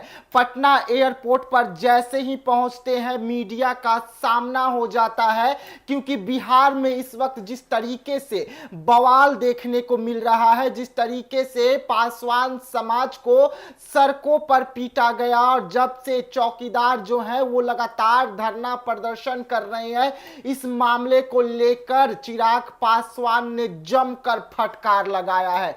सीधा सीधा उन्होंने चुनौती दिया है और कहा है कि हम पासवानों के साथ हैं, पासवानों के हित के लिए हम हमेशा से आवाज उठाते आ रहे हैं और हमेशा से आवाज उठाएंगे। वैसे में बड़ा ऐलान जो है वो चिराग पासवान किए हैं। क्या कुछ ऐलान किए हैं, किस तरीके से महागठबंधन को भी आड़े हाथों लिए हैं और आड़े हाथों लेते हुए तेजस्वी यादव को भी जमकर फटकार लगाया है। ऐसे में क्या कुछ कहते हुए नजर आ रहे हैं चिराग पासवान केंद्रीय मंत्री, पहले आप सुनिए कि क्या कुछ कहें तमाम मुद्दों पर। प्रधानमंत्री आदरणीय नरेंद्र मोदी जी का मैं अपनी तरफ से, अपनी पार्टी लोक जनशक्ति पार्टी रामविलास की तरफ से प्रधानमंत्री जी और वित्त मंत्री जी का धन्यवाद करूंगा कि एक लंबे समय से जो बिहार और बिहारियों की मांग थी, उस मांग को सुना गया है, उस मांग को पूरा किया गया है। अगर इस पर भी अगर राजद और कांग्रेस को अगर ऐतराज है तो ये वही लोग हैं जो कतई बिहार का विकास नहीं चाहते हैं। चिराग पासवान एक सवाल है, सत्र चल रहा था, तेजस्वी यादव नेता प्रतिपक्ष सदन से गायब। भैया मुझे नहीं पता, बस अपनी जिम्मेदारियों का एहसास हर किसी को होना चाहिए। महत्वपूर्ण सत्र है और हर सत्र महत्वपूर्ण होता है। ऐसे में विपक्ष के नेता की भूमिका और ज़्यादा महत्वपूर्ण हो जाती है। आप कोई साधारण विधायक नहीं ना है, आप एक संवैधानिक पद पर हैं और आपके पद की गंभीरता बढ़ती है जब आप विपक्ष के नेता की भूमिका में होते हैं। ऐसे में उसको गंभीरता से लेना ज़रूरी है। मुझे नहीं पता कि वो क्यों विधानसभा से गायब थे, पर कारण जो भी हो इसको भी उतना ही महत्व देना चाहिए। एक सवाल है कि कांग्रेस की विधायिका हैं शिल्पी नेहा तिर्की, उन्होंने सवाल खड़ा किया है कि रामगढ़ में बिहार के लोग मुखिया क्यों बनते हैं, डेमोग्राफी चेंज करने सवाल किया। क्या चीज़? रामगढ़ में बिहार के लोग आकर मुखिया क्यों बनते हैं? बिहार वहाँ पे रामगढ़ में बिहार के लोग मुखिया क्यों बनते हैं आके? क्या मतलब? कांग्रेस की नेत्री है, उन्होंने झारखंड के सवाल किया कि झारखंड में आके क्यों आके बिहार के लोग आके मुखिया बनते हैं? देखिए, ये क्षेत्रवाद फैलाने का प्रयास विपक्ष के नेताओं के द्वारा से समय समय पर होता रहा है। कभी जाति के आधार पर, कभी धर्म के आधार पर, कभी क्षेत्र के आधार पर। मुझे खुशी है इस बात की, बिहारियों में इतना सामर्थ्य है। आप सबसे बड़े पदों से लेकर एक मजदूर की श्रेणी में भी आप देखिएगा तो देश के हर राज्य में एक महत्वपूर्ण भूमिका बिहारी निभाते हैं। आप बड़े बड़े बिजनेस हाउसेज में चले जाइए, वहाँ पर आपको बिहारी मिलेंगे। बड़े बड़े मीडिया हाउसेज में आप चले जाइए, बड़े बड़े पदों पर वहाँ पर आपको बिहारी मिलेंगे। कहने की ज़रूरत नहीं है, सबसे ज़्यादा IAS IPS ऑफिसर्स हमारे बिहार से आते हैं। बड़े बड़े अधिकारियों के पद पर विभिन्न राज्यों में, कल नीति आयोग की बैठक में हम मौजूद, वहाँ पर भी कई ऐसे बड़े अधिकारी जो विभिन्न राज्यों में बड़े पद पर हैं, उन्होंने भी आकर जब अपना परिचय दिया तो उन्होंने बताया कि वो भी बिहार से हैं। और वहीं एक ऐसा बड़ा तबका भी बिहारियों का है जो विभिन्न राज्यों में जाकर मजदूरी का काम करते हैं और उस राज्य की अर्थव्यवस्था को गति देने का काम करते हैं। ऐसे में मुझे गर्व होता है एक बिहारी होने के नाते कि बिहारी इतने सक्षम हैं जो आज देश के अलग अलग कोने में भी अपना झंडा बुलंदी से वो फहराने का काम कर रहे हैं। पर जो लोग ऐसी टिप्पणी करते हैं वो लोग सिर्फ क्षेत्रवाद के आधार पर बांटने की साजिश करते हैं। मैं मानता हूँ भारत सिर्फ भारतीयों का है और भारतीयों को ये संवैधानिक अधिकार है कि देश के किसी भी कोने में जाकर वो कार्य कर सकते हैं। धन्यवाद। उस बैठक में मैं भी मौजूद था और ये सरासर गलत इल्ज़ाम है कि किसी का माइक वहाँ पे बंद कर दिया गया। पहली बात तो जब ये विपक्ष बोलता है कि माइक बंद कर दें, उस माइक का कंट्रोल वहाँ पे बैठे किसी भी व्यक्ति के हाथ में नहीं होता है, उस व्यक्ति के खुद के हाथ में होता है। ना लोकसभा में, ना राज्यसभा में, ना ऐसी किसी बैठकों में। ऐसी बैठक में माइक सामने लगा होता है, ऑन ऑफ का स्विच सामने ही होता है। तो ये बात बोलना सरासर झूठ है जब कोई ये बोलता है कि मेरा माइक बंद कर दिया गया। हाँ, हर मुख्यमंत्री को, क्योंकि समय की बाध्यता थी, ओपन एंडेड अगर डिस्कशन को रखा जाता तो संभवतः हफ्तों तक ये बैठक ही चलती रहती। ऐसे में हर मुख्यमंत्री से ये विनम्रता पूर्वक आग्रह किया गया था कि अपनी बातों को संक्षिप्त में एक तय समय सीमा के भीतर रखा जाए। जब वो समय सीमा पूरी हुई, सिर्फ एक रिमाइंडर के तौर पर उनको ज़रूर, जैसे तमाम मुख्यमंत्री को दोबारा से नोटिफाई किया गया कि भाई आपका समय समाप्त हो रहा है, इस तरीके से। बट उसके बाद जिस तरीके से बंगाल की मुख्यमंत्री ममता बनर्जी जी एकदम से उत्तेजित होकर उस बैठक को बीच में ही छोड़कर चली गई, मुझे लगता है ये आचरण गलत है। अगर आपको अपनी बात को रखना भी है, कोई नाराज़गी भी है, तो आप वहीं पे रखती ना, बोलती कि अभी मुझे और बोलना है, मुझे और कहना है। हम सब वहाँ पर मौजूद थे। प्रधानमंत्री जी स्वयं उनको सुनना चाहते थे, वित्त मंत्री जी स्वयं वहाँ पे मौजूद थी, वो भी चाहती थी कि भैया क्या बजट को लेकर वो अपनी बातों को रख रही हैं। बट जिस तरीके से उनका आचरण था, इससे ऐसा लगता है कि विपक्ष की पहले से ही ये सोची समझी एक रणनीति का ये हिस्सा था कि वो जाएंगी, हंगामा खड़ा करेंगी और नीति आयोग जिस मकसद के साथ हम लोग वहाँ पर बैठे थे, उसके मकसद को डाइवर्ट कर सिर्फ अपनी ओर पूरा ध्यान केंद्रित करने के उद्देश्य से ये इस तरीके की कार्रवाई की गई है। कांग्रेस के साथ 4 सीएम ने बैठक को अटेंड नहीं किया, कहा बॉयकॉट कर दिया, और उन्होंने कहा कि हमारे साथ बाकी स्टेट के साथ नाइंसाफ़ी हुई है जिस तरीके से बजट आया है। भाई मेरी समझ के परे है। अगर आपको ऐसा लगता भी है, किसी भी राज्य को अगर ऐसा लगता है कि उनके साथ नाइंसाफ़ी हुई है, तो यही वो उचित फोरम है ना। नीति आयोग की बैठक ही वो मंच है जहां पर जाकर आप प्रधानमंत्री जी के समक्ष अपनी शिकायतों को आप रख सकते थे। इस मंच पर जाकर अपना ऐतराज़ आप दर्ज करा सकते थे, अपनी आपत्ति आप दर्ज करा सकते थे। और जो लोग ये बोलते हैं कि हम लोग के साथ भेदभाव हुआ, पहली बार देश में एक ऐसा बजट एक लंबे समय के बाद देखने को मिला जिसने पिछले 10 सालों में देश की मजबूत होती अर्थव्यवस्था का लाभ जनता को पहुंचाने का काम किया।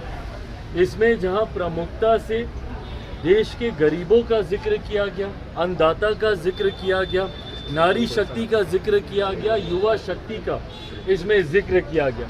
ये ऐसे सेक्टर्स हैं जिसमें प्रमुखता से उनको लाभ पहुंचाने के लिए योजनाओं की और राशि की घोषणा की गई। जो राज्य कहते हैं कि उनके साथ अनदेखी हुई, क्या उनके राज्य में गरीब नहीं है? क्या उनके राज्य में महिलाएं नहीं हैं? क्या उनके राज्य में किसान नहीं हैं? क्या उनके राज्य में गरीब वर्ग से आने वाले युवा हो, महिलाएं हो, किसान हो, क्या ये लोग नहीं हैं? तो सिर्फ राजनीतिक हंगामा करने के लिए उनमें दावे के साथ कहते हैं कि भाई ये लोग पिछले बजट भी निकाल कर दिखाएं कि किस किस राज्य को कितना कितना आवंटन किया गया है जब सरकार कांग्रेस के नेतृत्व में चल रही थी।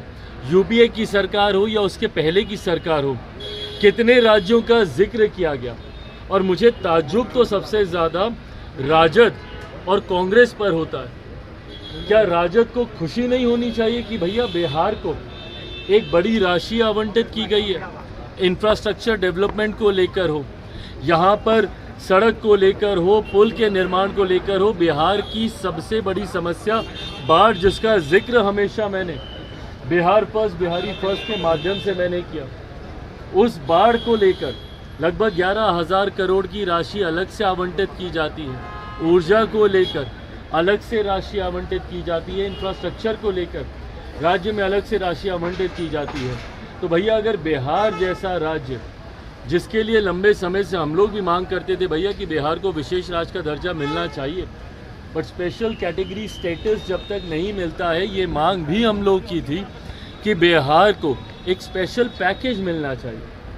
आज मैं धन्यवाद करूंगा माननीय वित्त मंत्री जी का, और विशेष तौर पर मैं धन्यवाद करूंगा मेरे प्रधानमंत्री आदरणीय नरेंद्र मोदी जी का। मैं अपनी तरफ से, अपनी पार्टी लोक जनशक्ति पार्टी रामविलास की तरफ से प्रधानमंत्री जी और वित्त मंत्री जी का धन्यवाद करूंगा कि एक लंबे समय से जो बिहार और बिहारियों की मांग थी, उस मांग को सुना गया है, उस मांग को पूरा किया गया है।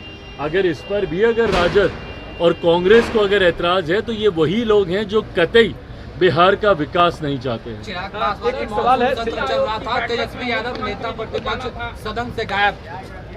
भैया मुझे नहीं पता, बस अपनी जिम्मेदारियों का एहसास हर किसी को होना चाहिए। महत्वपूर्ण सत्र है और हर सत्र महत्वपूर्ण होता है। ऐसे में विपक्ष के नेता की भूमिका और ज़्यादा महत्वपूर्ण हो जाती है। आप कोई साधारण विधायक नहीं ना है, आप एक संवैधानिक पद पर हैं और आपके पद की गंभीरता बढ़ती है जब आप विपक्ष के नेता की भूमिका में होते हैं। ऐसे में उसको गंभीरता से लेना ज़रूरी है। मुझे नहीं पता कि वो क्यों विधानसभा से गायब थे, पर कारण जो भी हो इसको भी उतना ही महत्व देना चाहिए। एक सवाल है कि कांग्रेस की विधायिका हैं शिल्पी नेहा तिर्की, उन्होंने सवाल खड़ा किया है कि रामगढ़ में बिहार के लोग मुखिया क्यों बनते हैं? डेमोग्राफी चेंज करने सवाल किया। क्या चीज़? रामगढ़ में बिहार के लोग आकर मुखिया क्यों बनते हैं? जी हाँ, सुना आपने चिराग पासवान को। चिराग पासवान ने कहा कि बिहार में पासवानों के साथ कुछ भी बुरा नहीं हो सकता है। मैं पासवानों के साथ हूं, मैं पासवानों का नेता हूं। लेकिन उसी के साथ में चिराग पासवान ने बिहार में महागठबंधन को जमकर सुनाया है खरी खोटी। सीधा सीधा तेजस्वी यादव को आड़े हाथों ले लिया। विपक्ष के सबसे बड़े नेता को आड़े हाथों लेते हुए यहां पर चिराग पासवान ने जमकर फटकार लगाया और क्या कुछ कहते हुए नजर आए आपने सुना। तो ऐसे तमाम खबरों के लिए आप बने रहिएगा एक न्यूज़ 24 के साथ। दीजिएगा इजाजत, धन्यवाद।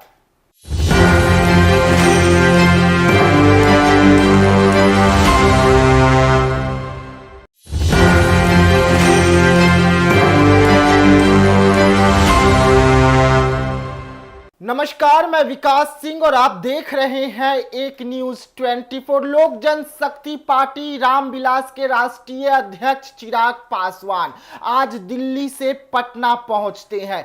पटना एयरपोर्ट पर जैसे ही पहुंचते हैं मीडिया का सामना हो जाता है, क्योंकि बिहार में इस वक्त जिस तरीके से बवाल देखने को मिल रहा है, जिस तरीके से पासवान समाज को सड़कों पर पीटा गया और जब से चौकीदार जो है वो लगातार धरना प्रदर्शन कर रहे हैं, इस मामले को लेकर चिराग पासवान ने जमकर फटकार लगाया है।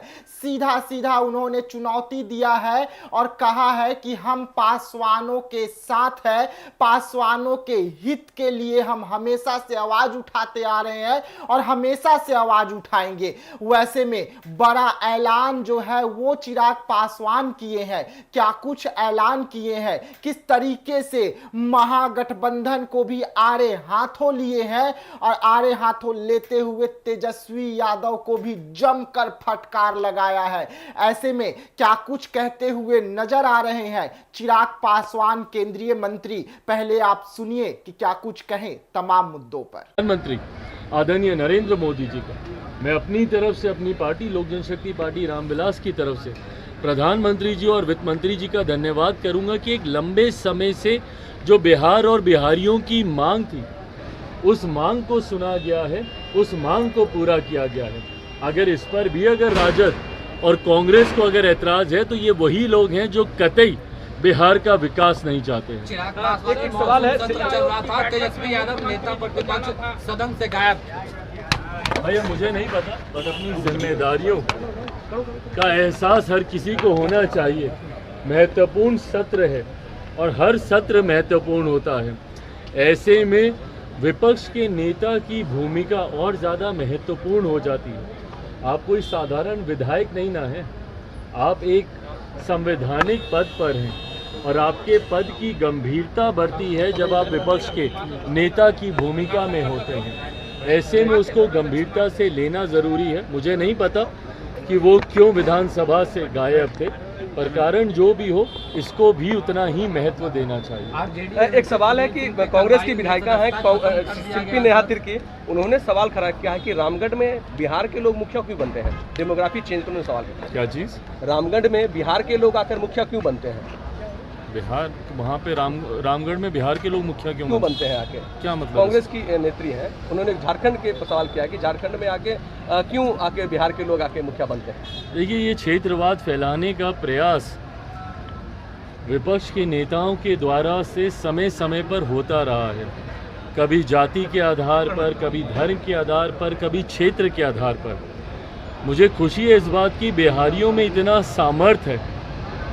आप सबसे बड़े पदों से लेकर एक मजदूर की श्रेणी में भी आप देखिएगा तो देश के हर राज्य में एक महत्वपूर्ण भूमिका बिहारी निभाते हैं। आप बड़े बड़े बिजनेस हाउसेज में चले जाइए, वहाँ पर आपको बिहारी मिलेंगे। बड़े बड़े मीडिया हाउसेज में आप चले जाइए, बड़े बड़े पदों पर वहाँ पर आपको बिहारी मिलेंगे। कहने की ज़रूरत नहीं है, सबसे ज़्यादा IAS IPS ऑफिसर्स हमारे बिहार से आते हैं। बड़े बड़े अधिकारियों के पद पर विभिन्न राज्यों में, कल नीति आयोग की बैठक में हम मौजूद, वहाँ पर भी कई ऐसे बड़े अधिकारी जो विभिन्न राज्यों में बड़े पद पर हैं, उन्होंने भी आकर जब अपना परिचय दिया तो उन्होंने बताया कि वो भी बिहार से हैं। और वहीं एक ऐसा बड़ा तबका भी बिहारियों का है जो विभिन्न राज्यों में जाकर मजदूरी का काम करते हैं और उस राज्य की अर्थव्यवस्था को गति देने का काम करते हैं।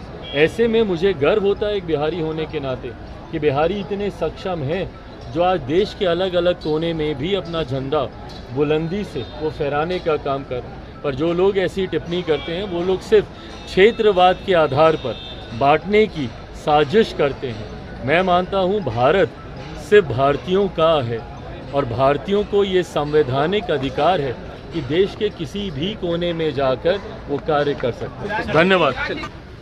उस बैठक में मैं भी मौजूद था और ये सरासर गलत इल्ज़ाम है कि किसी का माइक वहाँ पे बंद कर दिया गया। पहली बात तो जब ये विपक्ष बोलता है कि माइक बंद कर दें, उस माइक का कंट्रोल वहाँ पे बैठे किसी भी व्यक्ति के हाथ में नहीं होता है, उस व्यक्ति के खुद के हाथ में होता है। ना लोकसभा में, ना राज्यसभा में, ना ऐसी किसी बैठकों में।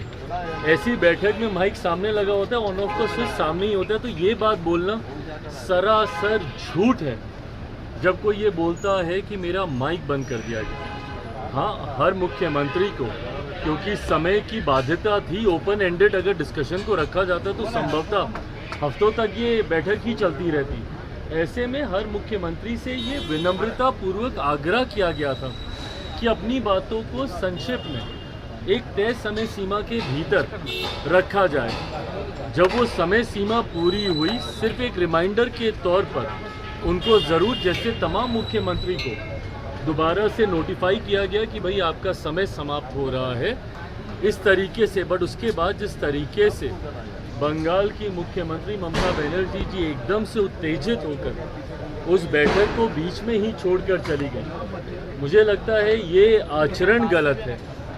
अगर आपको अपनी बात को रखना भी है, कोई नाराज़गी भी है, तो आप वहीं पे रखती ना, बोलती कि अभी मुझे और बोलना है, मुझे और कहना है।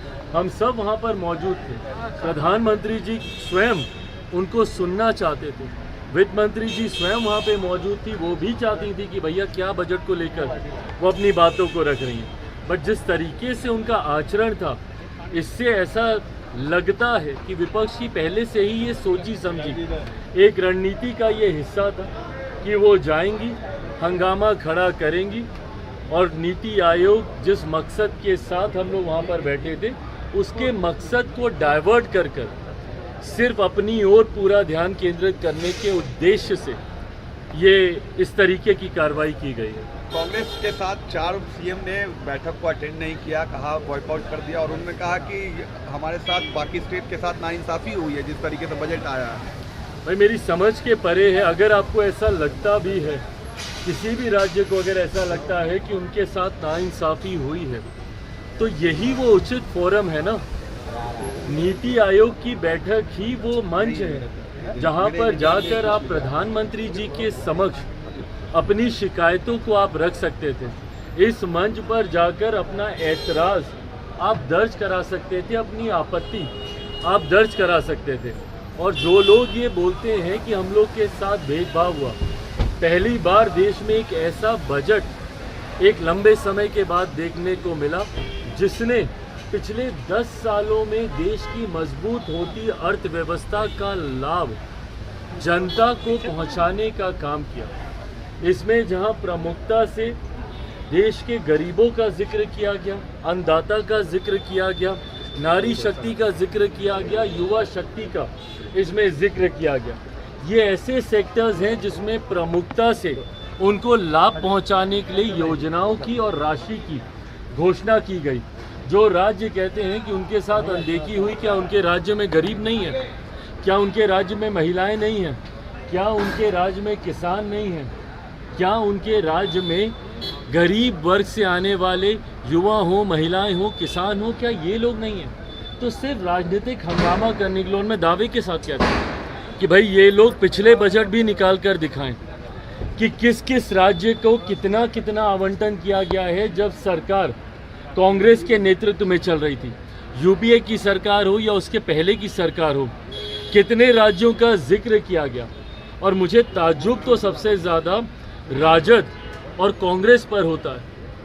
क्या राजद को खुशी नहीं होनी चाहिए कि भैया बिहार को एक बड़ी राशि आवंटित की गई है, इंफ्रास्ट्रक्चर डेवलपमेंट को लेकर हो, यहाँ पर सड़क को लेकर हो, पुल के निर्माण को लेकर हो। बिहार की सबसे बड़ी समस्या बाढ़, जिसका जिक्र हमेशा मैंने बिहार फर्स्ट, बिहारी फर्स्ट के माध्यम से मैंने किया, उस बाढ़ को लेकर लगभग 11,000 करोड़ की राशि अलग से आवंटित की जाती है। ऊर्जा को लेकर अलग से राशि आवंटित की जाती है। इंफ्रास्ट्रक्चर को लेकर राज्य में अलग से राशि आवंटित की जाती है।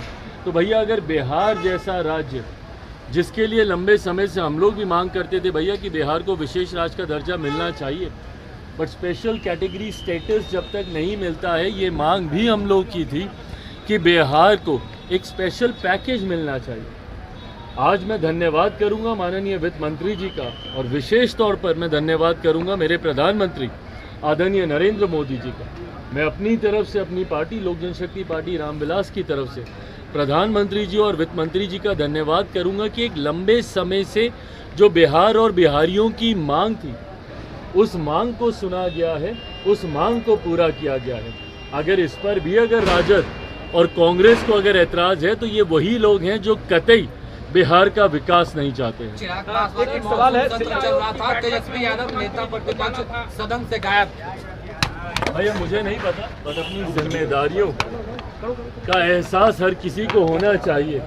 महत्वपूर्ण सत्र है और हर सत्र महत्वपूर्ण होता है। ऐसे में विपक्ष के नेता की भूमिका और ज़्यादा महत्वपूर्ण हो जाती है। आप कोई साधारण विधायक नहीं ना है, आप एक संवैधानिक पद पर हैं, और आपके पद की गंभीरता बढ़ती है जब आप विपक्ष के नेता की भूमिका में होते हैं। ऐसे में उसको गंभीरता से लेना ज़रूरी है। मुझे नहीं पता कि वो क्यों विधानसभा से गायब थे, पर कारण जो भी हो, इसको भी उतना ही महत्व देना चाहिए। एक सवाल है कि कांग्रेस की विधायिका हैं शिल्पी नेहा तिर्की, उन्होंने सवाल खड़ा किया है कि रामगढ़ में बिहार के लोग मुखिया क्यों बनते हैं, डेमोग्राफी चेंज करने सवाल किया। क्या चीज़? रामगढ़ में बिहार के लोग आकर मुखिया क्यों बनते हैं? जी हाँ, सुना आपने चिराग पासवान को। चिराग पासवान ने कहा कि बिहार में पासवानों के साथ कुछ भी बुरा नहीं हो सकता है। मैं पासवानों के साथ हूं, मैं पासवानों का नेता हूं। लेकिन उसी के साथ में चिराग पासवान ने बिहार में महागठबंधन को जमकर सुनाया है खरी खोटी। सीधा सीधा तेजस्वी यादव को आड़े हाथों ले लिया। विपक्ष के सबसे बड़े नेता को आड़े हाथों लेते हुए यहां पर चिराग पासवान ने जमकर फटकार लगाया और क्या कुछ कहते हुए नजर आए, आपने सुना। तो ऐसे तमाम खबरों के लिए आप बने रहिएगा एक न्यूज़ 24 के साथ। दीजिएगा इजाजत, धन्यवाद।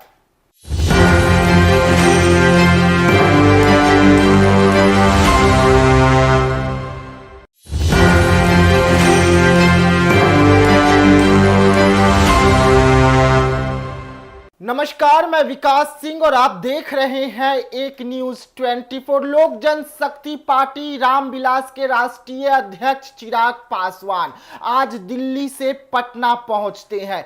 पटना एयरपोर्ट पर जैसे ही पहुंचते हैं, मीडिया का सामना हो जाता है, क्योंकि बिहार में इस वक्त जिस तरीके से बवाल देखने को मिल रहा है, जिस तरीके से पासवान समाज को सड़कों पर पीटा गया, और जब से चौकीदार जो है वो लगातार धरना प्रदर्शन कर रहे हैं, इस मामले को लेकर चिराग पासवान ने जमकर फटकार लगाया है। सीधा सीधा उन्होंने चुनौती दिया है और कहा है कि हम पासवानों के साथ हैं, पासवानों के हित के लिए हम हमेशा से आवाज उठाते आ रहे हैं और हमेशा से आवाज उठाएंगे। वैसे में बड़ा ऐलान जो है वो चिराग पासवान किए हैं। क्या कुछ ऐलान किए हैं, किस तरीके से महागठबंधन को भी आड़े हाथों लिए हैं, और आड़े हाथों लेते हुए तेजस्वी यादव को भी जमकर फटकार लगाया है। ऐसे में क्या कुछ कहते हुए नजर आ रहे हैं चिराग पासवान, केंद्रीय मंत्री। पहले आप सुनिए कि क्या कुछ कहें तमाम मुद्दों पर। प्रधानमंत्री आदरणीय नरेंद्र मोदी जी का मैं अपनी तरफ से, अपनी पार्टी लोक जनशक्ति पार्टी रामविलास की तरफ से प्रधानमंत्री जी और वित्त मंत्री जी का धन्यवाद करूंगा कि एक लंबे समय से जो बिहार और बिहारियों की मांग थी, उस मांग को सुना गया है, उस मांग को पूरा किया गया है। अगर इस पर भी अगर राजद और कांग्रेस को अगर ऐतराज है तो ये वही लोग हैं जो कतई बिहार का विकास नहीं चाहते हैं। चिराग पासवान एक सवाल है, सत्र चल रहा था, तेजस्वी यादव नेता प्रतिपक्ष सदन से गायब। भैया मुझे नहीं पता, बस अपनी जिम्मेदारियों का एहसास हर किसी को होना चाहिए। महत्वपूर्ण सत्र है और हर सत्र महत्वपूर्ण होता है। ऐसे में विपक्ष के नेता की भूमिका और ज़्यादा महत्वपूर्ण हो जाती है। आप कोई साधारण विधायक नहीं ना है, आप एक संवैधानिक पद पर हैं और आपके पद की गंभीरता बढ़ती है जब आप विपक्ष के नेता की भूमिका में होते हैं। ऐसे में उसको गंभीरता से लेना ज़रूरी है। मुझे नहीं पता कि वो क्यों विधानसभा से गायब थे, पर कारण जो भी हो इसको भी उतना ही महत्व देना चाहिए। एक सवाल है कि कांग्रेस की विधायिका हैं शिल्पी नेहा तिर्की, उन्होंने सवाल खड़ा किया है कि रामगढ़ में बिहार के लोग मुखिया क्यों बनते हैं? डेमोग्राफी चेंज करने सवाल किया। क्या चीज़? रामगढ़ में बिहार के लोग आकर मुखिया क्यों बनते हैं? बिहार वहाँ पे रामगढ़ में बिहार के लोग मुखिया क्यों बनते हैं आके? क्या मतलब? कांग्रेस की नेत्री हैं, उन्होंने झारखंड के सवाल किया कि झारखंड में आके क्यों आके बिहार के लोग आके मुखिया बनते हैं? देखिए, ये क्षेत्रवाद फैलाने का प्रयास विपक्ष के नेताओं के द्वारा से समय समय पर होता रहा है। कभी जाति के आधार पर, कभी धर्म के आधार पर, कभी क्षेत्र के आधार पर। मुझे खुशी है इस बात की, बिहारियों में इतना सामर्थ्य है।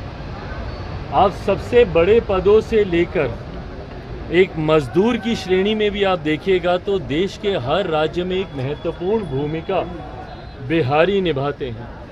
आप बड़े बड़े बिजनेस हाउसेज में चले जाइए, वहाँ पर आपको बिहारी मिलेंगे। बड़े बड़े मीडिया हाउसेज में आप चले जाइए, बड़े बड़े पदों पर वहाँ पर आपको बिहारी मिलेंगे। कहने की ज़रूरत नहीं है, सबसे ज़्यादा IAS IPS ऑफिसर्स हमारे बिहार से आते हैं। बड़े बड़े अधिकारियों के पद पर विभिन्न राज्यों में, कल नीति आयोग की बैठक में हम मौजूद, वहाँ पर भी कई ऐसे बड़े अधिकारी जो विभिन्न राज्यों में बड़े पद पर हैं, उन्होंने भी आकर जब अपना परिचय दिया तो उन्होंने बताया कि वो भी बिहार से हैं। और वहीं एक ऐसा बड़ा तबका भी बिहारियों का है जो विभिन्न राज्यों में जाकर मजदूरी का काम करते हैं और उस राज्य की अर्थव्यवस्था को गति देने का काम करते हैं। ऐसे में मुझे गर्व होता है एक बिहारी होने के नाते कि बिहारी इतने सक्षम हैं जो आज देश के अलग अलग कोने में भी अपना झंडा बुलंदी से वो फहराने का काम कर रहे हैं। पर जो लोग ऐसी टिप्पणी करते हैं वो लोग सिर्फ क्षेत्रवाद के आधार पर बांटने की साजिश करते हैं। मैं मानता हूँ भारत सिर्फ भारतीयों का है और भारतीयों को ये संवैधानिक अधिकार है कि देश के किसी भी कोने में जाकर वो कार्य कर सकते हैं। धन्यवाद। उस बैठक में मैं भी मौजूद था और ये सरासर गलत इल्ज़ाम है कि किसी का माइक वहाँ पे बंद कर दिया गया। पहली बात तो जब ये विपक्ष बोलता है कि माइक बंद कर दें, उस माइक का कंट्रोल वहाँ पे बैठे किसी भी व्यक्ति के हाथ में नहीं होता है, उस व्यक्ति के खुद के हाथ में होता है। ना लोकसभा में, ना राज्यसभा में, ना ऐसी किसी बैठकों में। ऐसी बैठक में माइक सामने लगा होता है, ऑन ऑफ का स्विच सामने ही होता है। तो ये बात बोलना सरासर झूठ है जब कोई ये बोलता है कि मेरा माइक बंद कर दिया गया। हाँ, हर मुख्यमंत्री को, क्योंकि समय की बाध्यता थी, ओपन एंडेड अगर डिस्कशन को रखा जाता तो संभवतः हफ्तों तक ये बैठक ही चलती रहती। ऐसे में हर मुख्यमंत्री से ये विनम्रता पूर्वक आग्रह किया गया था कि अपनी बातों को संक्षेप में एक तय समय सीमा के भीतर रखा जाए। जब वो समय सीमा पूरी हुई, सिर्फ एक रिमाइंडर के तौर पर उनको ज़रूर, जैसे तमाम मुख्यमंत्री को दोबारा से नोटिफाई किया गया कि भाई आपका समय समाप्त हो रहा है, इस तरीके से। बट उसके बाद जिस तरीके से बंगाल की मुख्यमंत्री ममता बनर्जी जी एकदम से उत्तेजित होकर उस बैठक को बीच में ही छोड़कर चली गई, मुझे लगता है ये आचरण गलत है। अगर आपको अपनी बात को रखना भी है, कोई नाराज़गी भी है, तो आप वहीं पे रखती ना, बोलती कि अभी मुझे और बोलना है, मुझे और कहना है। हम सब वहाँ पर मौजूद थे। प्रधानमंत्री जी स्वयं उनको सुनना चाहते थे, वित्त मंत्री जी स्वयं वहाँ पे मौजूद थी, वो भी चाहती थी कि भैया क्या बजट को लेकर वो अपनी बातों को रख रही हैं। बट जिस तरीके से उनका आचरण था, इससे ऐसा लगता है कि विपक्ष की पहले से ही ये सोची समझी एक रणनीति का ये हिस्सा था कि वो जाएंगी, हंगामा खड़ा करेंगी और नीति आयोग जिस मकसद के साथ हम लोग वहाँ पर बैठे थे उसके मकसद को डाइवर्ट कर सिर्फ अपनी ओर पूरा ध्यान केंद्रित करने के उद्देश्य से ये इस तरीके की कार्रवाई की गई है। कांग्रेस के साथ 4 सीएम ने बैठक को अटेंड नहीं किया, कहा बॉयकॉट कर दिया और उन्होंने कहा कि हमारे साथ बाकी स्टेट के साथ नाइंसाफी हुई है जिस तरीके से बजट आया है। भाई मेरी समझ के परे है। अगर आपको ऐसा लगता भी है, किसी भी राज्य को अगर ऐसा लगता है कि उनके साथ नाइंसाफी हुई है, तो यही वो उचित फोरम है ना। नीति आयोग की बैठक ही वो मंच है जहां पर जाकर आप प्रधानमंत्री जी के समक्ष अपनी शिकायतों को आप रख सकते थे। इस मंच पर जाकर अपना ऐतराज़ आप दर्ज करा सकते थे, अपनी आपत्ति आप दर्ज करा सकते थे। और जो लोग ये बोलते हैं कि हम लोग के साथ भेदभाव हुआ, पहली बार देश में एक ऐसा बजट एक लंबे समय के बाद देखने को मिला जिसने पिछले 10 सालों में देश की मजबूत होती अर्थव्यवस्था का लाभ जनता को पहुंचाने का काम किया। इसमें जहां प्रमुखता से देश के गरीबों का जिक्र किया गया, अन्नदाता का जिक्र किया गया, नारी शक्ति का जिक्र किया गया, युवा शक्ति का इसमें जिक्र किया गया। ये ऐसे सेक्टर्स हैं जिसमें प्रमुखता से उनको लाभ पहुंचाने के लिए योजनाओं की और राशि की घोषणा की गई। जो राज्य कहते हैं कि उनके साथ अनदेखी हुई, क्या उनके राज्य में गरीब नहीं है? क्या उनके राज्य में महिलाएं नहीं हैं? क्या उनके राज्य में किसान नहीं हैं? क्या उनके राज्य में गरीब वर्ग से आने वाले युवा हो, महिलाएं हो, किसान हो, क्या ये लोग नहीं हैं? तो सिर्फ राजनीतिक हंगामा करने के लिए उनमें दावे के साथ क्या करें कि भाई ये लोग पिछले बजट भी निकाल कर दिखाएं कि किस किस राज्य को कितना कितना आवंटन किया गया है जब सरकार कांग्रेस के नेतृत्व में चल रही थी। यूपीए की सरकार हो या उसके पहले की सरकार हो, कितने राज्यों का जिक्र किया गया। और मुझे ताज्जुब तो सबसे ज़्यादा राजद और कांग्रेस पर होता है। क्या राजद को खुशी नहीं होनी चाहिए कि भैया बिहार को एक बड़ी राशि आवंटित की गई है, इंफ्रास्ट्रक्चर डेवलपमेंट को लेकर हो, यहाँ पर सड़क को लेकर हो, पुल के निर्माण को लेकर हो। बिहार की सबसे बड़ी समस्या बाढ़, जिसका जिक्र हमेशा मैंने बिहार फर्स्ट, बिहारी फर्स्ट के माध्यम से मैंने किया, उस बाढ़ को लेकर लगभग 11,000 करोड़ की राशि अलग से आवंटित की जाती है। ऊर्जा को लेकर अलग से राशि आवंटित की जाती है। इंफ्रास्ट्रक्चर को लेकर राज्य में अलग से राशि आवंटित की जाती है। तो भैया अगर बिहार जैसा राज्य, जिसके लिए लंबे समय से हम लोग भी मांग करते थे भैया कि बिहार को विशेष राज्य का दर्जा मिलना चाहिए, बट स्पेशल कैटेगरी स्टेटस जब तक नहीं मिलता है, ये मांग भी हम लोग की थी कि बिहार को एक स्पेशल पैकेज मिलना चाहिए। आज मैं धन्यवाद करूंगा माननीय वित्त मंत्री जी का, और विशेष तौर पर मैं धन्यवाद करूंगा मेरे प्रधानमंत्री आदरणीय नरेंद्र मोदी जी का। मैं अपनी तरफ से, अपनी पार्टी लोक जनशक्ति पार्टी रामविलास की तरफ से प्रधानमंत्री जी और वित्त मंत्री जी का धन्यवाद करूंगा कि एक लंबे समय से जो बिहार और बिहारियों की मांग थी, उस मांग को सुना गया है, उस मांग को पूरा किया गया है। अगर इस पर भी अगर राजद और कांग्रेस को अगर ऐतराज है, तो ये वही लोग हैं जो कतई बिहार का विकास नहीं चाहते हैं। चिराग पासवान एक सवाल है, चल रहा था, तेजस्वी यादव नेता प्रतिपक्ष सदन से गायब। भैया मुझे नहीं पता, बट अपनी जिम्मेदारियों का एहसास हर किसी को होना चाहिए। महत्वपूर्ण सत्र है और हर सत्र महत्वपूर्ण होता है। ऐसे में विपक्ष के नेता की भूमिका और ज़्यादा महत्वपूर्ण हो जाती है। आप कोई साधारण विधायक नहीं ना है, आप एक संवैधानिक पद पर हैं और आपके पद की गंभीरता बढ़ती है जब आप विपक्ष के नेता की भूमिका में होते हैं।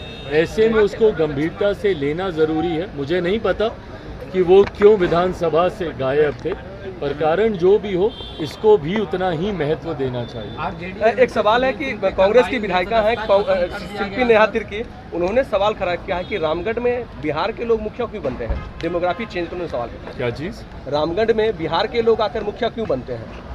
जी हां, सुना आपने चिराग पासवान को। चिराग पासवान ने कहा कि बिहार में पासवानों के साथ कुछ भी बुरा नहीं हो सकता है।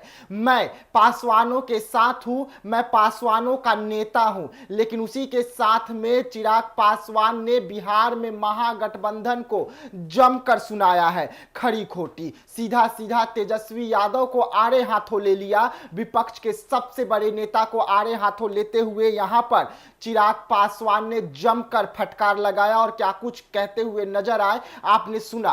तो ऐसे तमाम खबरों के लिए आप बने रहिएगा एक न्यूज़ 24 के साथ। दीजिएगा इजाजत, धन्यवाद।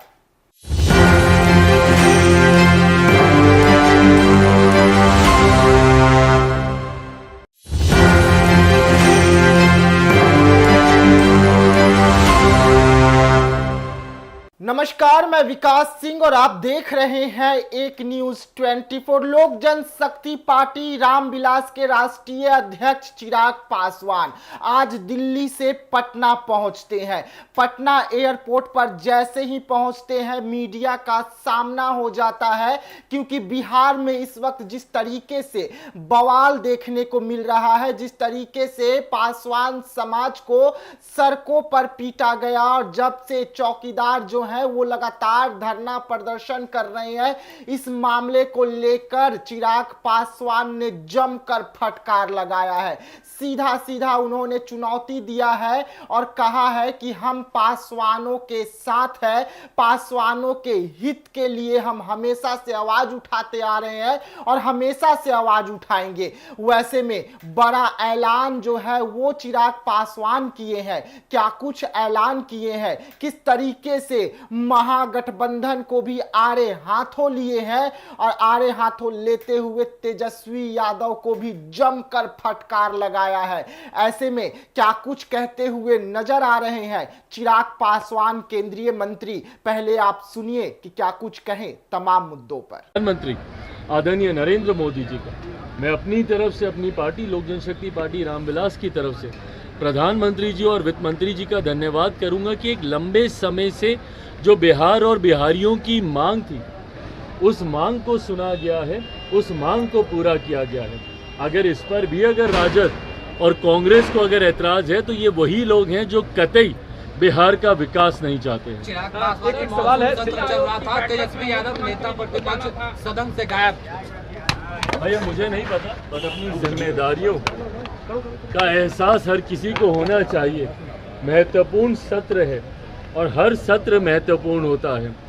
ऐसे में विपक्ष के नेता की भूमिका और ज़्यादा महत्वपूर्ण हो जाती है। आप कोई साधारण विधायक नहीं ना है, आप एक संवैधानिक पद पर हैं और आपके पद की गंभीरता बढ़ती है जब आप विपक्ष के नेता की भूमिका में होते हैं। ऐसे में उसको गंभीरता से लेना ज़रूरी है। मुझे नहीं पता कि वो क्यों विधानसभा से गायब थे, पर कारण जो भी हो इसको भी उतना ही महत्व देना चाहिए। एक सवाल है कि कांग्रेस की विधायिका हैं शिल्पी नेहा तिर्की, उन्होंने सवाल खड़ा किया है कि रामगढ़ में बिहार के लोग मुखिया क्यों बनते हैं। डेमोग्राफी चेंज करने सवाल किया। क्या चीज़? रामगढ़ में बिहार के लोग आकर मुखिया क्यों बनते हैं।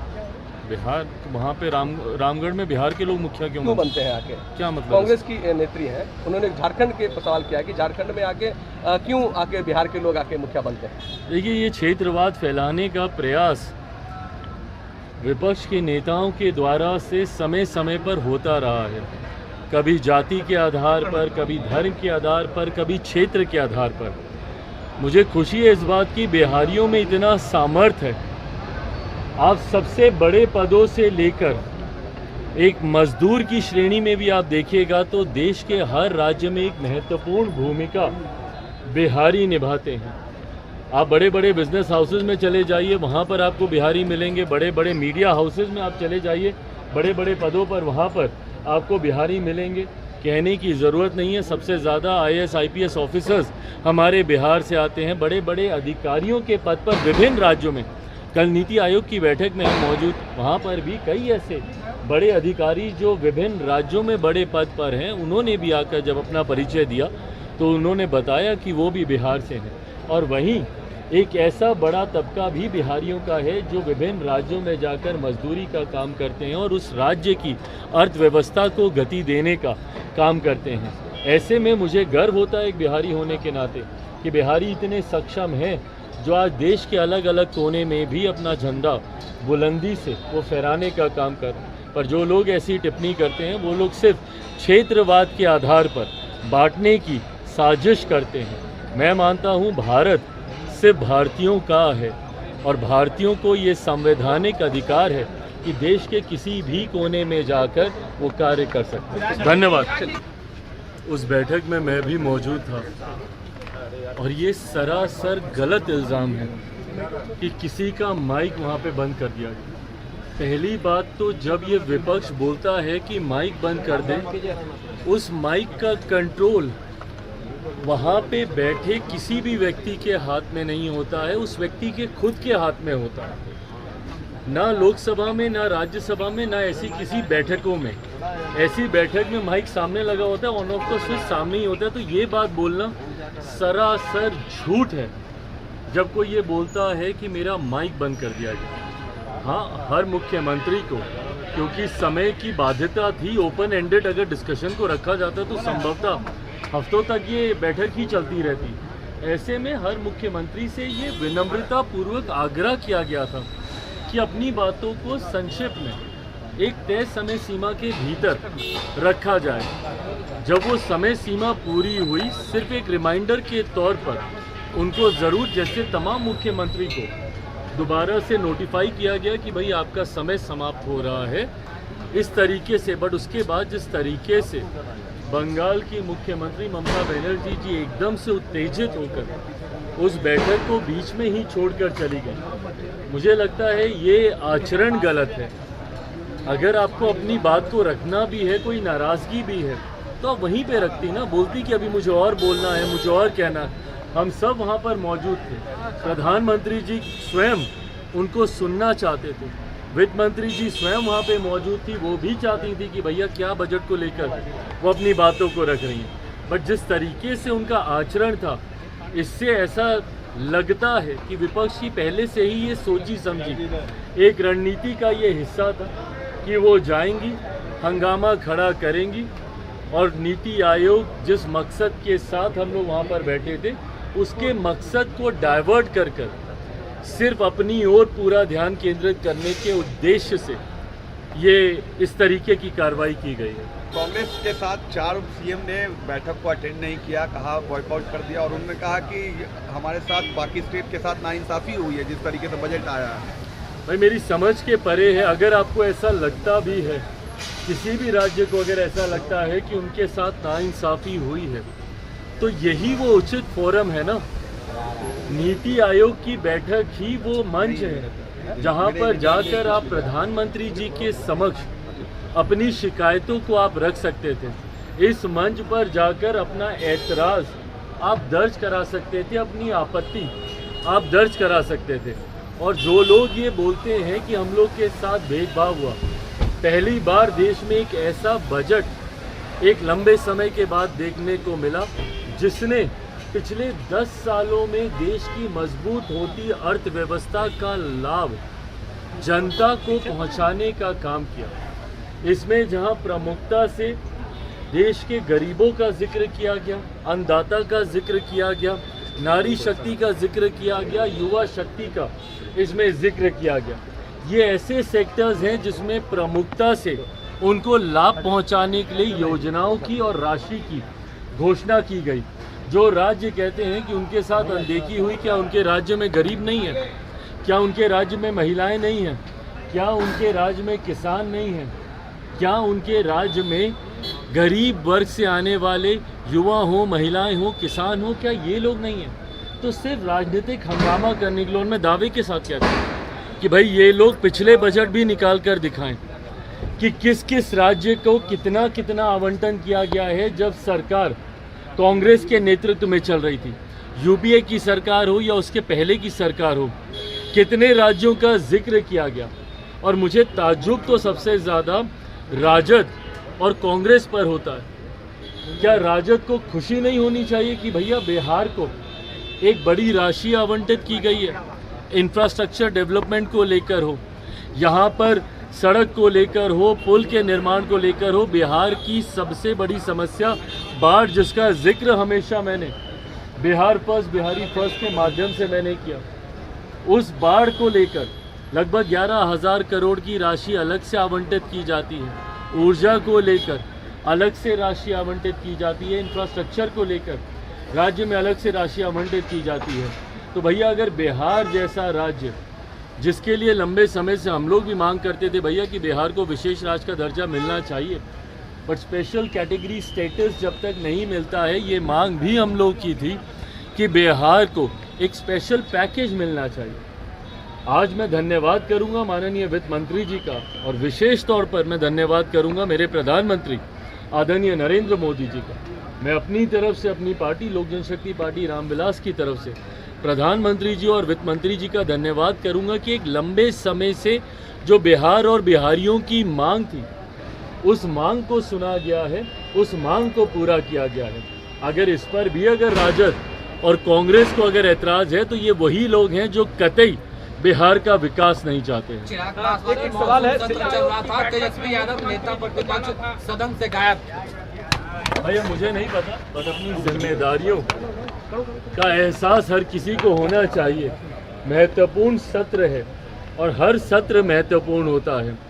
ऐसे में विपक्ष के नेता की भूमिका और ज़्यादा महत्वपूर्ण हो जाती है। आप कोई साधारण विधायक नहीं ना है, आप एक संवैधानिक पद पर हैं, और आपके पद की गंभीरता बढ़ती है जब आप विपक्ष के नेता की भूमिका में होते हैं। ऐसे में उसको गंभीरता से लेना ज़रूरी है। मुझे नहीं पता कि वो क्यों विधानसभा से गायब थे, पर कारण जो भी हो, इसको भी उतना ही महत्व देना चाहिए। एक सवाल है कि कांग्रेस की विधायिका हैं शिल्पी नेहा तिर्की, उन्होंने सवाल खड़ा किया है कि रामगढ़ में बिहार के लोग मुखिया क्यों बनते हैं? डेमोग्राफी चेंज करने सवाल किया। क्या चीज़? रामगढ़ में बिहार के लोग आकर मुखिया क्यों बनते हैं?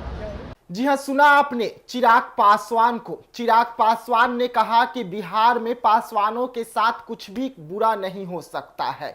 मैं पासवानों के साथ हूं, मैं पासवानों का नेता हूं। लेकिन उसी के साथ में चिराग पासवान ने बिहार में महागठबंधन को जमकर सुनाया है खरी खोटी। सीधा सीधा तेजस्वी यादव को आड़े हाथों ले लिया। विपक्ष के सबसे बड़े नेता को आड़े हाथों लेते हुए यहां पर चिराग पासवान ने जमकर फटकार लगाया और क्या कुछ कहते हुए नजर आए, आपने सुना। तो ऐसे तमाम खबरों के लिए आप बने रहिएगा एक न्यूज़ 24 के साथ। दीजिएगा इजाजत, धन्यवाद।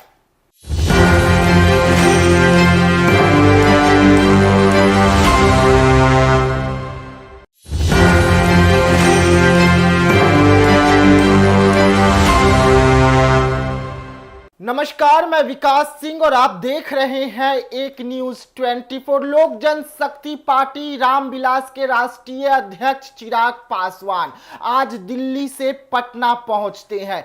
पटना एयरपोर्ट पर जैसे ही पहुंचते हैं, मीडिया का सामना हो जाता है, क्योंकि बिहार में इस वक्त जिस तरीके से बवाल देखने को मिल रहा है, जिस तरीके से पासवान समाज को सड़कों पर पीटा गया, और जब से चौकीदार जो है वो लगातार धरना प्रदर्शन कर रहे हैं, इस मामले को लेकर चिराग पासवान ने जमकर फटकार लगाया है। सीधा सीधा उन्होंने चुनौती दिया है और कहा है कि हम पासवानों के साथ हैं, पासवानों के हित के लिए हम हमेशा से आवाज उठाते आ रहे हैं और हमेशा से आवाज उठाएंगे। वैसे में बड़ा ऐलान जो है वो चिराग पासवान किए हैं। क्या कुछ ऐलान किए हैं, किस तरीके से महागठबंधन को भी आड़े हाथों लिए हैं, और आड़े हाथों लेते हुए तेजस्वी यादव को भी जमकर फटकार लगाया है। ऐसे में क्या कुछ कहते हुए नजर आ रहे हैं चिराग पासवान केंद्रीय मंत्री।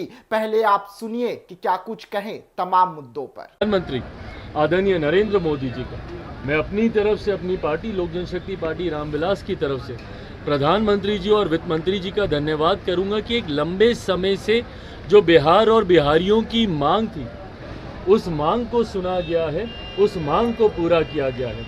अगर इस पर भी अगर राजद और कांग्रेस को अगर ऐतराज है, तो ये वही लोग हैं जो कतई बिहार का विकास नहीं चाहते हैं। चिराग पासवान एक सवाल है, सत्र चल रहा था, तेजस्वी यादव नेता प्रतिपक्ष सदन से गायब।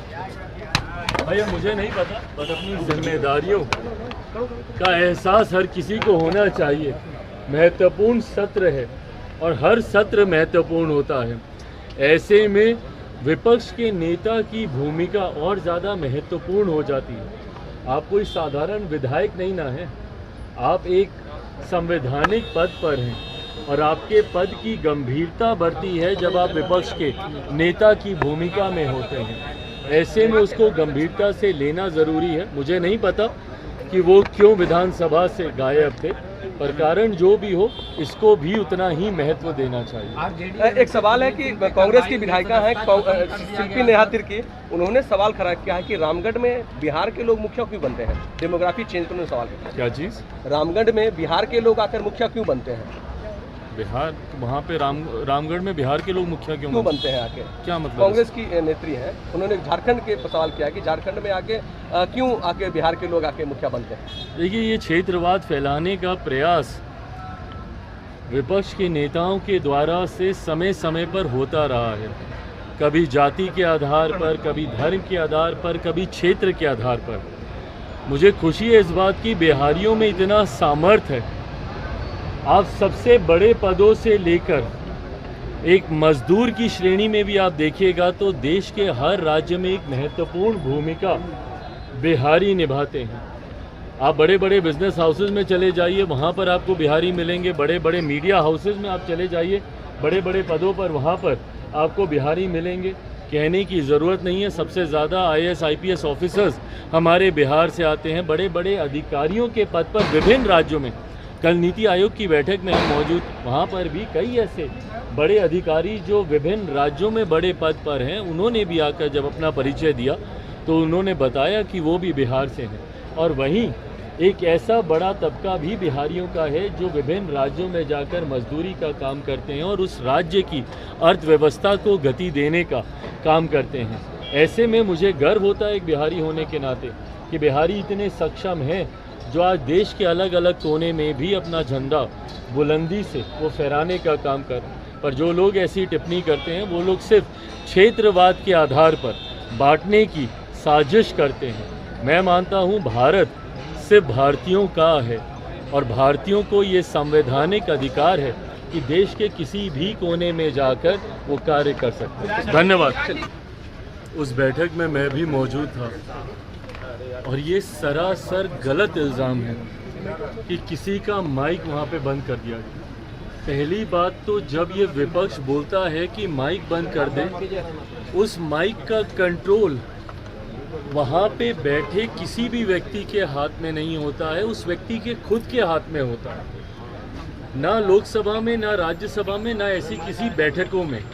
ऐसी बैठक में माइक सामने लगा होता है, ऑन ऑफ का स्विच सामने ही होता है। तो ये बात बोलना सरासर झूठ है जब कोई ये बोलता है कि मेरा माइक बंद कर दिया गया। हाँ, हर मुख्यमंत्री को, क्योंकि समय की बाध्यता थी, ओपन एंडेड अगर डिस्कशन को रखा जाता तो संभवतः हफ्तों तक ये बैठक ही चलती रहती। ऐसे में हर मुख्यमंत्री से ये विनम्रता पूर्वक आग्रह किया गया था कि अपनी बातों को संक्षिप्त में एक तय समय सीमा के भीतर रखा जाए। जब वो समय सीमा पूरी हुई, सिर्फ एक रिमाइंडर के तौर पर उनको ज़रूर, जैसे तमाम मुख्यमंत्री को दोबारा से नोटिफाई किया गया कि भाई आपका समय समाप्त हो रहा है, इस तरीके से। बट उसके बाद जिस तरीके से बंगाल की मुख्यमंत्री ममता बनर्जी जी एकदम से उत्तेजित होकर उस बैठक को बीच में ही छोड़कर चली गई, मुझे लगता है ये आचरण गलत है।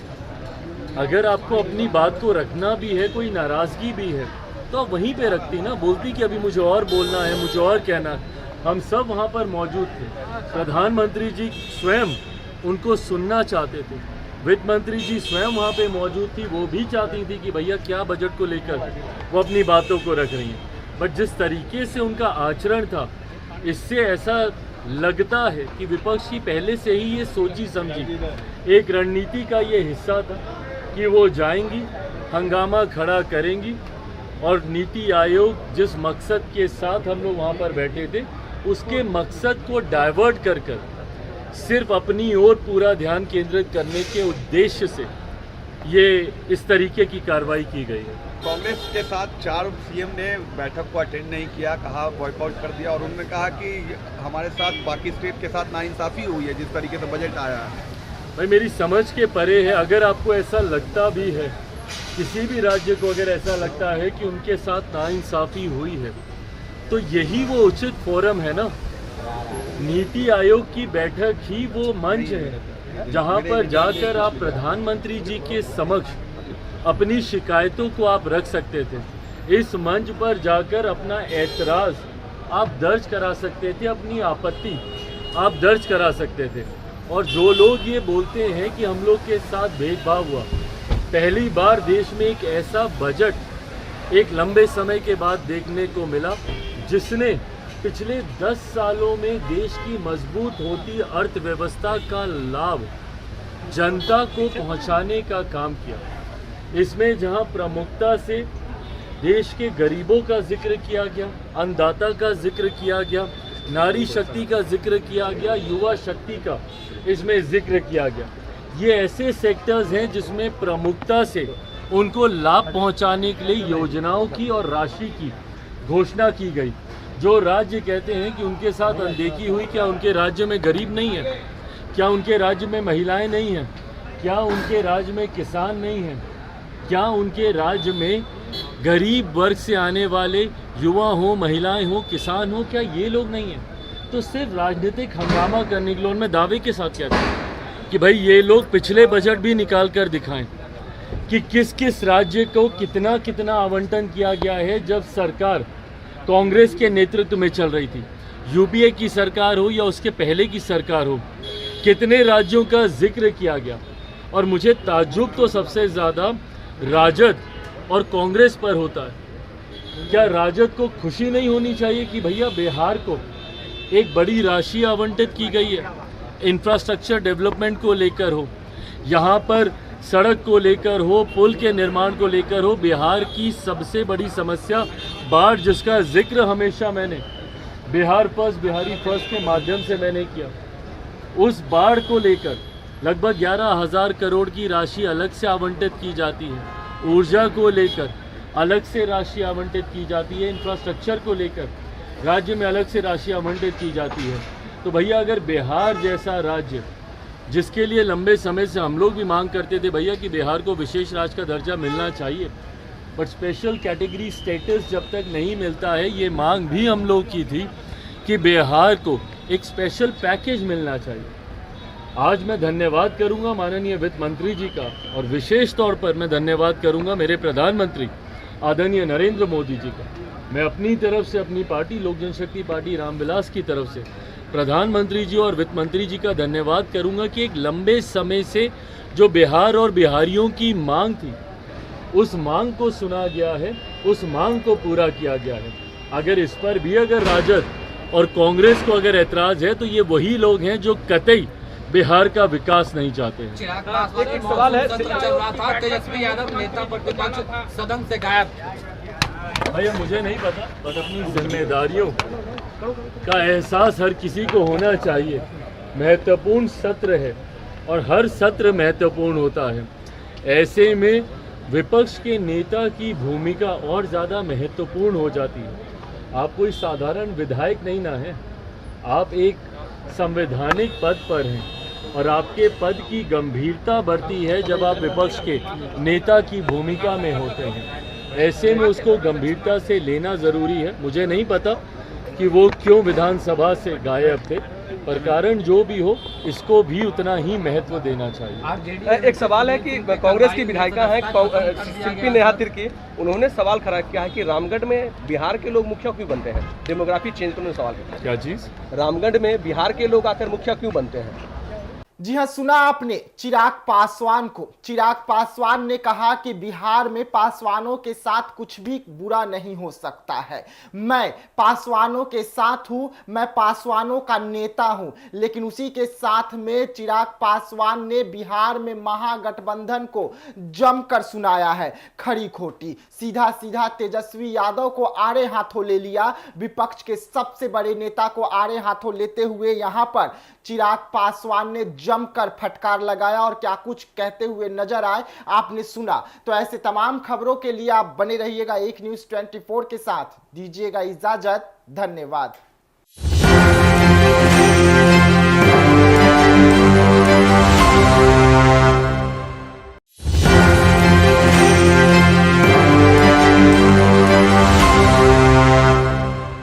नमस्कार, मैं विकास सिंह और आप देख रहे हैं एक न्यूज़ 24। लोक जनशक्ति पार्टी रामविलास के राष्ट्रीय अध्यक्ष चिराग पासवान आज दिल्ली से पटना पहुंचते हैं।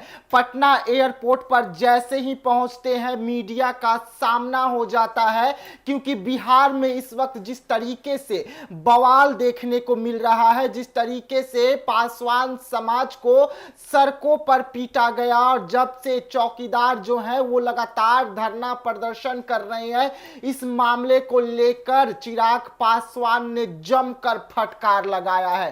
सीधा सीधा उन्होंने चुनौती दिया है और कहा है कि हम पासवानों के साथ हैं, पासवानों के हित के लिए हम हमेशा से आवाज उठाते आ रहे हैं और हमेशा से आवाज उठाएंगे। वैसे में बड़ा ऐलान जो है वो चिराग पासवान किए हैं। क्या कुछ ऐलान किए हैं, किस तरीके से महागठबंधन को भी आड़े हाथों लिए हैं और आड़े हाथों लेते हुए तेजस्वी यादव को भी जमकर फटकार लगाया है। ऐसे में क्या कुछ कहते हुए नजर आ रहे हैं चिराग पासवान, केंद्रीय